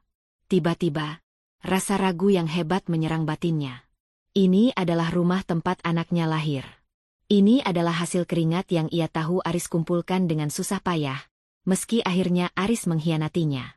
Menghancurkan rumah ini berarti menghancurkan bukti fisik dari sejarah hidupnya sendiri. Namun, di saat keraguan itu memuncak, sebuah pesan masuk di ponselnya. Bukan dari Aris, tapi dari nomor tidak dikenal. Resti, aku Selin. Berhenti mengirim surat-surat sampah ke rumah orang tuaku. Aris sudah bercerita semuanya tentang betapa serakahnya kamu. Sore ini kami akan ke sana, dan aku tidak mau melihat barang-barang murahmu masih ada di rumah itu. Sadarlah, kamu sudah kalah. Resti menutup matanya rapat-rapat. Pesan dari Selin adalah bensin yang mengguyur api di dadanya. Aris ternyata telah memfitnahnya di depan istri barunya. Aris telah mengubah narasi, menjadikannya pihak yang serakah. Resti menoleh ke arah operator ekskavator yang sedang menunggu instruksinya. Dengan gerakan tangan yang mantap, Resti menunjuk ke arah pilar utama rumah itu. Mulai. Perintah Resti singkat. Gigi-gigi baja ekskavator itu mulai terangkat, berkilau di bawah mendung yang semakin pekat. Tekanan batin baru kini menghantam Resti saat suara hantaman pertama mengenai tembok ruang tamunya. Suara beton yang retak terdengar seperti tulang yang patah. Ia baru saja melakukan keputusan paling berisiko dalam hidupnya. Merobohkan harta suaminya tanpa izin pengadilan. Sebuah tindakan yang bisa membuatnya kehilangan hak asuh anak jika Aris menggunakan jalur hukum untuk membalasnya sebagai ibu yang tidak stabil. Namun, saat debu pertama mulai berterbangan, Resti hanya menatap lurus ke depan. Ia tidak akan lari. Ia akan menunggu di sana, di atas reruntuhan itu, sampai Aris datang sore nanti untuk melihat bahwa istana kebohongannya telah kembali menjadi tanah. Debu semen mulai membubung tinggi, menyatu dengan udara lembab yang menyesakkan dada. Resti berdiri hanya beberapa meter dari jangkauan ayunan besi ekskavator. Kakinya tertanam kuat di aspal yang mulai bergetar. Setiap dentuman baja yang menghantam tembok ruang tamu terdengar seperti guntur yang membelah kesunyian perumahan Gria Asri. Di dalam kepalanya, suara beton yang retak adalah simfoni pembebasan, meski hatinya masih terasa seperti diremas oleh tangan yang tak terlihat. Warga mulai berkerumun. Ibu-ibu yang tadinya sedang berbelanja di tukang sayur keliling berhenti mematung. Bapak-bapak yang sedang memanaskan mobil keluar dari garasi dengan wajah penuh tanya. Mereka mengenal Resti sebagai istri yang pendiam, istri yang selalu menunduk saat berjalan. Melihatnya berdiri di sana, memimpin penghancuran rumahnya sendiri, adalah pemandangan yang tak masuk akal. Res! Berhenti dulu. Hendra mendekat, suaranya harus bersaing dengan deru mesin. Ia tampak cemas, matanya terus memantau arah gerbang kompleks. Mobil hitam, itu sepertinya mereka. Resti menoleh. Sebuah iring-iringan 3 mobil mewah masuk ke jalan mawar tempat rumah itu berdiri. Di depan, sebuah sedan mewah berwarna putih yang dihiasi pita bunga, mobil pengantin, melambat, lalu berhenti mendadak saat pengemudinya melihat alat berat raksasa sedang membedah atap rumah yang seharusnya menjadi tempat syukuran sore itu. Aris keluar dari mobil dengan wajah yang memerah padam. Di belakangnya, Selin turun dengan gaun pesta yang anggun namun kini wajahnya tampak pucat pasi melihat pemandangan di depannya. Tak ketinggalan, Bu Dahlia keluar dari mobil kedua, menjerit histeris seolah-olah dialah yang sedang dipukuli. Resti! Apa-apaan ini? Aris berlari mendekat, namun diadang oleh Hendra dan 2 operator lapangan lainnya. Hentikan! Itu rumahku. Aku yang bayar setiap sen untuk membangunnya. Kamu sudah gila, ya? Resti tidak bergeming. Ia merogoh tasnya dan mengeluarkan map coklat yang kini sudah lecek di pinggirannya. Dengan gerakan lambat namun pasti, ia mengangkat tinggi setinggi sebuah dokumen hijau bermaterai. Rumahmu, Mas? Suara Resti menggelegar, membelah keributan. Kamu mungkin bayar semennya. Kamu mungkin bayar tukangnya. Tapi tanah ini milik ibuku. Dan aku, sebagai pemilik tunggal lahan ini, tidak pernah memberimu izin untuk membangun istana perselingkuhan di atas tanah suci keluargaku. Bu Dahlia merangsek maju, mencoba menjambak Resti, namun beberapa ibu-ibu tetangga yang selama ini bersimpati pada Resti menahan wanita tua itu. Kamu jahat, Resti. Itu uang anakku. Jutaan rupiah tertanam di sana, teriak Bu Dahlia. Uang anakmu yang seharusnya untuk susu anaknya. Bu, balas Resti tajam. Ia menoleh pada Aris yang kini berdiri terpaku, menatap sertifikat di tangan Resti dengan mata yang seolah tidak percaya. Selin, ini suamimu. Resti beralih menatap istri baru Aris yang berdiri gemetar di samping sedan putih. Selamat datang di rumah barumu. Sayangnya, aku tidak menyediakan pintu untuk kalian masuk. Resti berbalik menghadap operator ekskavator. Matanya yang merah bukan lagi karena air mata kesedihan, melainkan karena amarah yang telah membeku menjadi tekad. Hancurkan paviliun belakang. Habiskan semuanya sampai rata. Perintah Resti. Brak. Lengan baja itu berayun dengan kekuatan penuh, meruntuhkan paviliun yang baru saja selesai dicat oleh Aris, ruangan yang rencananya akan dijadikan kamar utama untuk Selin. Suara jeritan Bu Dahlia dan makian Aris tenggelam dalam gemuruh runtuhnya bangunan. Di tengah kekacauan itu, batin Resti mengalami pergolakan yang mengerikan. Ia melihat wajah Aris yang hancur, bukan karena cinta yang hilang, tapi karena harga dirinya sebagai pria sukses, baru saja diratakan dengan tanah di depan mata istri barunya dan seluruh tetangga. Ada secercah rasa puas yang gelap dalam diri Resti, namun diikuti oleh rasa takut yang luar biasa. Ia sadar, setelah ini, Aris tidak akan tinggal diam. Pria itu punya dukungan finansial dari keluarga Selin untuk menyeretnya ke jalur hukum yang paling melelahkan. Selin, yang tampaknya mulai menyadari posisi Aris yang tidak memiliki landasan hukum kuat atas tanah itu, mulai berteriak pada Aris. Kamu bilang ini rumahmu, Mas? Kamu bilang kamu pengusaha sukses. Ternyata kamu cuma menumpang di tanah istrimu. Kamu memalukan. Pertengkaran hebat meledak di antara pasangan pengantin baru itu di tengah jalan, menjadi tontonan warga. Aris mencoba menenangkan Selin, namun tangannya ditepis kasar. Bu Dahlia jatuh pingsan di aspal, entah sungguhan atau hanya sandiwara untuk menarik simpati. Resti memalingkan wajah. Ia merasa mual melihat drama keluarga yang dulu sangat ia puja itu. Ia menatap puing-puing rumahnya yang kini berserakan. Kenangan tentang malam-malam ia menunggu Aris pulang. Kenangan saat ia pertama kali membawa bayinya masuk ke rumah ini. kini terkubur di bawah bongkahan beton. Cukup, Hen. Biarkan sisa dinding depan tetap berdiri sebagai pengingat, bisik Resti pada Hendra. Res, polisi akan segera datang. Seseorang pasti sudah menelepon mereka. Hendra memperingatkan sambil menatap sirene yang terdengar dari kejauhan. Resti menarik napas panjang. Ia tahu saat ini ia menang secara moral dan batin.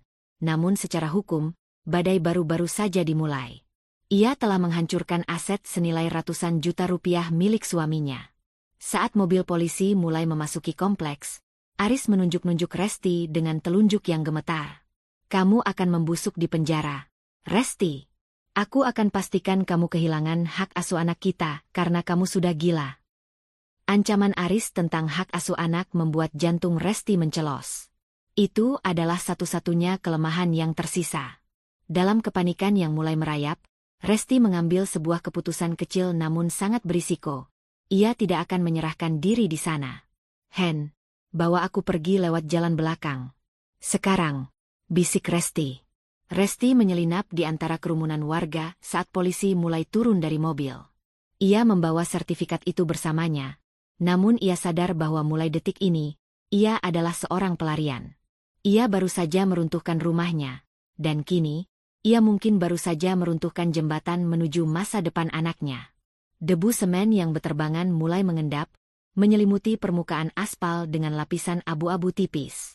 Ekskavator itu berhenti menderu, menyisakan keheningan yang lebih mengerikan daripada suara benturan beton tadi.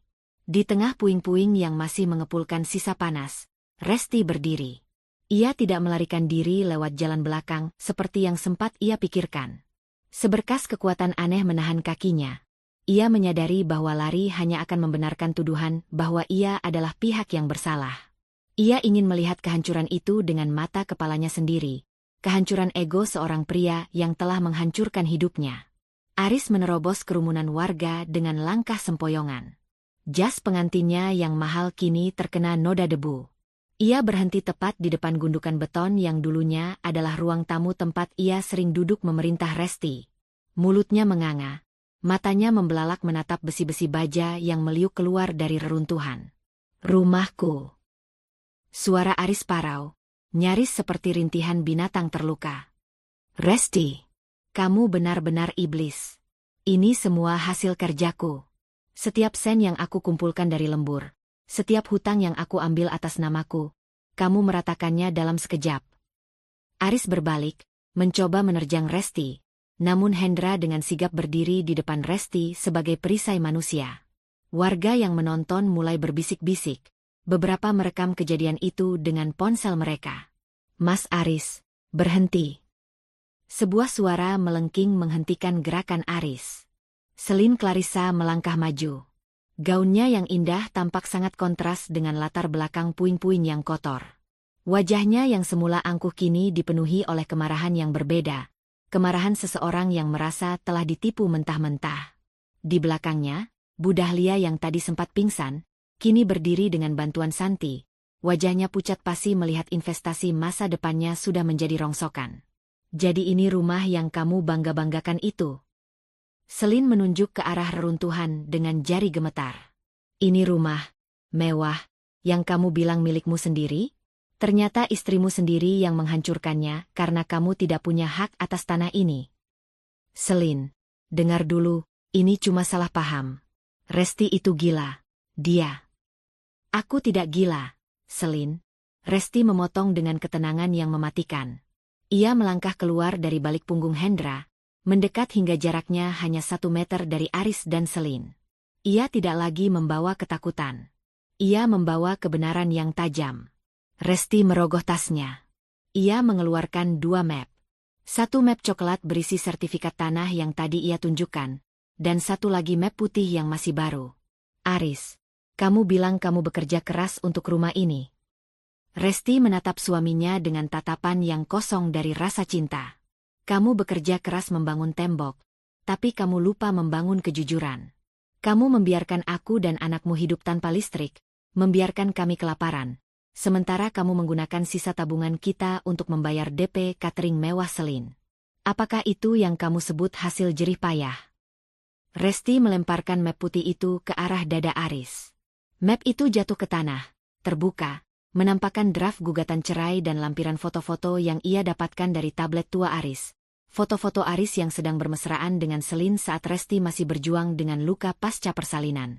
Itu adalah surat gugatan cerai yang sudah aku daftarkan secara daring pagi ini. Dan di dalamnya ada bukti semua pengkhianatanmu. Suara Resti meninggi, menggetarkan suasana. Selin, kamu ingin tahu siapa pria yang kamu nikahi? Dia pria yang membiarkan darah dagingnya sendiri demam tanpa obat demi membelikanmu cincin kawin baru. Dia pria yang membangun istana di atas tanah yang bukan miliknya, lalu berbohong padamu bahwa dia adalah pengusaha sukses. Selin memungut lembaran foto tersebut. Matanya membelalak melihat tanggal-tanggal yang tertera pada foto tersebut. Itu adalah masa di mana Aris mengaku padanya bahwa ia adalah seorang duda yang hartanya sedang tertahan di bank. Mas, kamu bilang kamu sudah cerai setahun lalu. Selin berteriak, suaranya pecah. Ia menatap Aris dengan rasa jijik yang tak tertahankan. Kamu membohongi aku? Kamu membohongi papaku. Selin, tidak begitu. Aku melakukan ini untuk kita. Aris mencoba meraih tangan Selin, namun wanita itu melayangkan tamparan keras yang memekakkan telinga. Jangan sentuh aku. Kamu cuma benalu. Selin berbalik, berlari menuju mobil putihnya dengan air mata yang mulai merusak riasannya.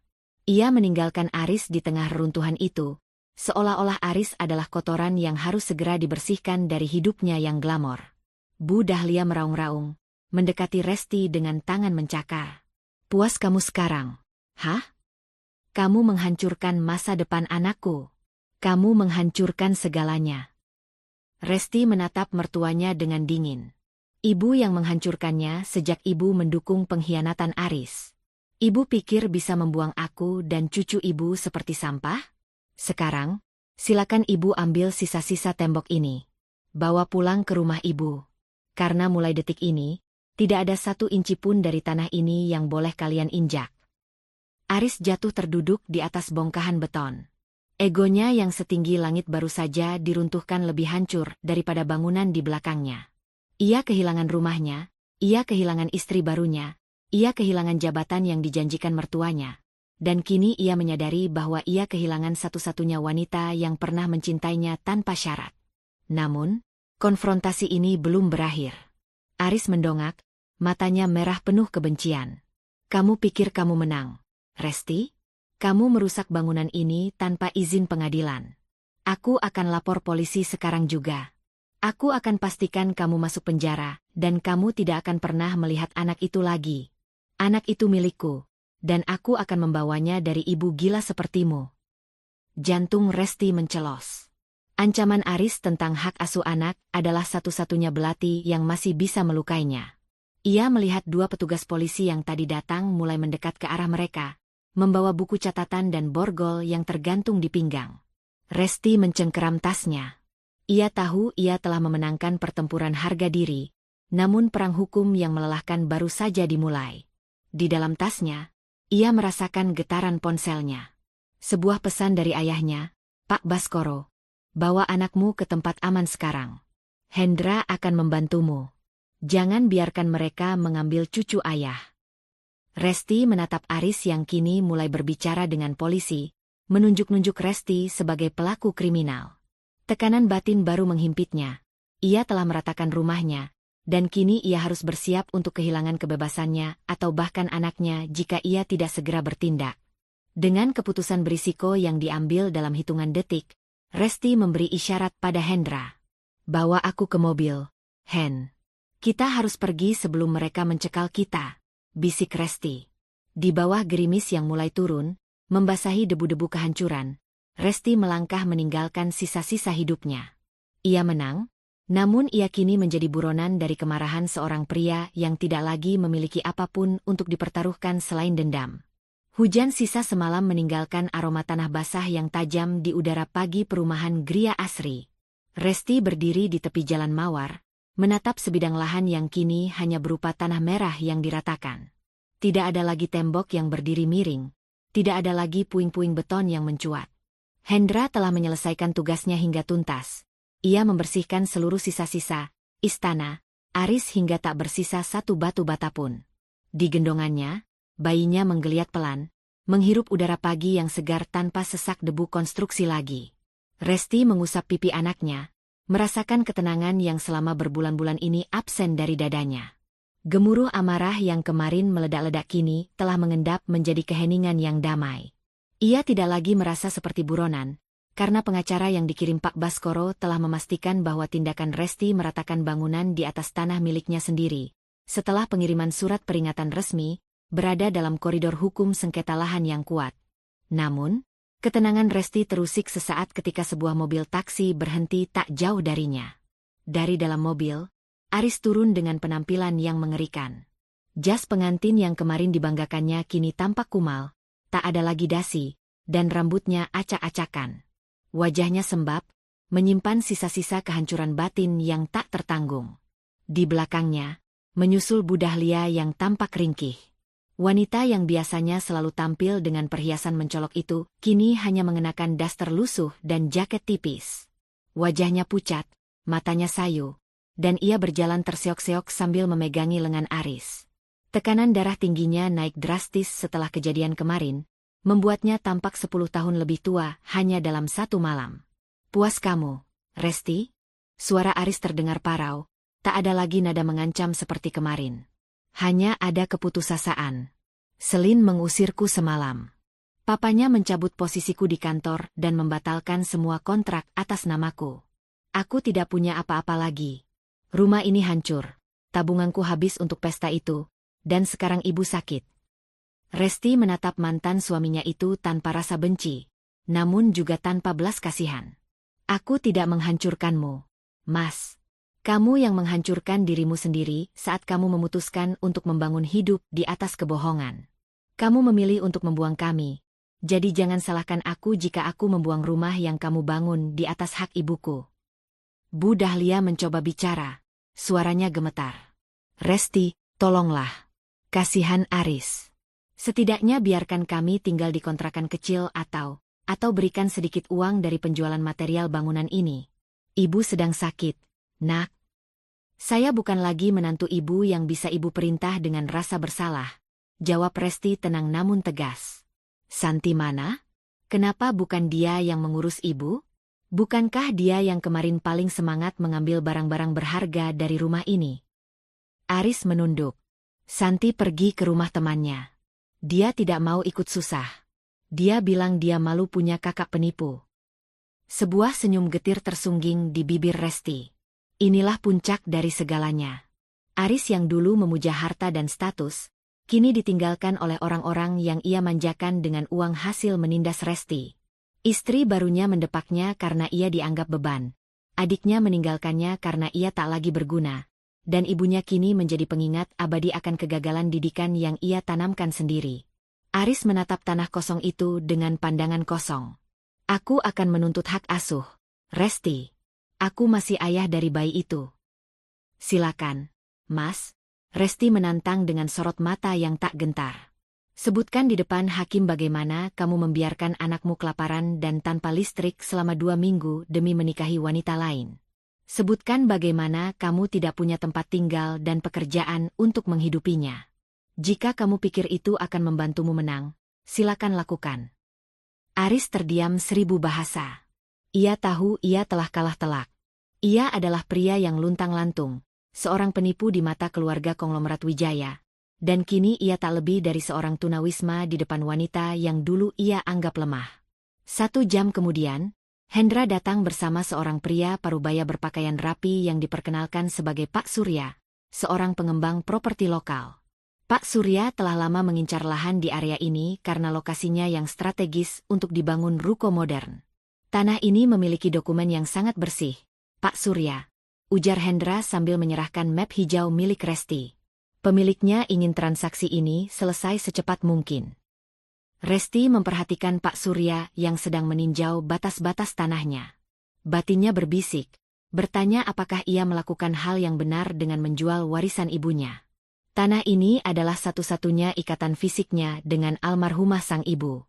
Namun, Ia menyadari bahwa memelihara tanah ini hanya akan membuatnya terus terikat pada kenangan buruk tentang Aris. Setiap inci tanah ini telah ternoda oleh pengkhianatan. Saya setuju dengan harga yang ditawarkan, Bu Resti, ucap Pak Surya sambil menjabat tangan Resti. Lokasinya bagus. Saya akan segera menyiapkan berkasnya sore ini. Resti mengangguk mantap. Keputusan telah diambil. Ia akan menjual tanah ini. Dengan uang hasil penjualannya, ia bisa membeli rumah mungil di dekat rumah ayahnya, menabung untuk pendidikan anaknya, dan mungkin memulai usaha catering kecil-kecilan bersama Dina. Ia tidak butuh istana yang dibangun dari kebohongan. Ia hanya butuh tempat bernaung yang dibangun dari kejujuran. Saat Pak Surya dan Hendra mulai berdiskusi teknis, Resti berjalan menuju tengah lahan kosong itu. Ia berjongkok, menyentuh tanah merah yang lembab. Ibu, maafkan Resti karena menjual tanah ini, batinnya bicara pada kenangan sang ibu. Tapi Resti tidak ingin tumbuh di tempat yang penuh duri. Aku ingin membawa cucumu ke tempat di mana dia bisa bangga pada ibunya. Ia mengambil segenggam tanah, memasukkannya ke dalam botol kecil sebagai kenangan, lalu berdiri tegak. Ia melihat Aris dan Bu Dahlia masih duduk di pinggir jalan raya, menunggu taksi online yang entah kapan akan menjemput mereka menuju ketidakpastian. Mereka tampak seperti bayangan masa lalu yang mulai memudar. Resti berjalan menuju mobil Hendra. Dina sudah menunggu di sana, melambai dengan ceria. Sudah selesai, Res? Tanya Dina lembut. Sudah, Din. Semuanya sudah rata. Tidak ada lagi yang tersisa, jawab Resti. Resti masuk ke dalam mobil. Saat mesin menyala dan mobil mulai bergerak meninggalkan perumahan Gria Asri, ia tidak menoleh ke belakang. Ia menatap lurus ke depan, ke arah jalanan yang luas dan terbuka. Di gendongannya, sang bayi tertawa kecil, seolah-olah mengerti bahwa beban yang menghimpit hidup ibunya telah lenyap. Konflik utamanya dengan Aris telah tuntas. Ia tidak lagi mencari balas dendam, karena hidup Aris yang hancur sudah menjadi hukuman yang cukup. Namun, batin Resti kini dipenuhi oleh tantangan baru, menjadi orang tua tunggal yang mandiri. Ia harus belajar berdiri di atas kakinya sendiri, tanpa perlindungan siapapun. Keputusan kecil terakhirnya hari itu adalah mematikan ponsel lamanya dan membuang kartunya keluar jendela mobil. Ia tidak ingin lagi ada suara dari masa lalu yang mengganggunya. Ia memilih untuk menghilang sejenak, membangun fondasi hidup yang baru, di tempat yang tidak diketahui oleh Aris maupun Bu Dahlia. Risiko finansial dan tantangan membesarkan anak sendirian kini membentang di depannya. Namun untuk pertama kalinya setelah sekian lama, Resti merasa benar-benar merdeka. Di atas tanah kosong yang ditinggalkannya, hanya ada keheningan. Dan di dalam hatinya, sebuah lembaran baru telah terbuka. Bersih, putih, dan siap ia tulis dengan cerita tentang kekuatan seorang wanita yang bangkit dari puing-puing pengkhianatan. Ada satu pelajaran berharga yang bisa kita petik bersama. Jangan pernah takut meruntuhkan istana yang megah jika fondasinya dibangun di atas kebohongan. Karena lebih baik berdiri di atas tanah kosong dengan harga diri daripada tinggal di dalam gedung mewah namun batin terpenjara. Ketangguhan sejati bukanlah tentang seberapa banyak kita bisa bersabar dalam penderitaan, melainkan tentang keberanian untuk berkata, cukup, dan mengambil kembali hak yang menjadi milik kita. Semoga kisah Resti menjadi pengingat bahwa badai sehebat apapun tidak akan bisa menenggelamkan mereka yang memiliki akar harga diri yang kuat. Terima kasih telah setia mengikuti drama bersambung ini hingga lembar terakhir. Tetaplah menjadi pribadi yang berani berdiri tegak di atas kebenaran. Dan sampai jumpa di karya-karya selanjutnya dengan penuh semangat serta salam hangat dari saya.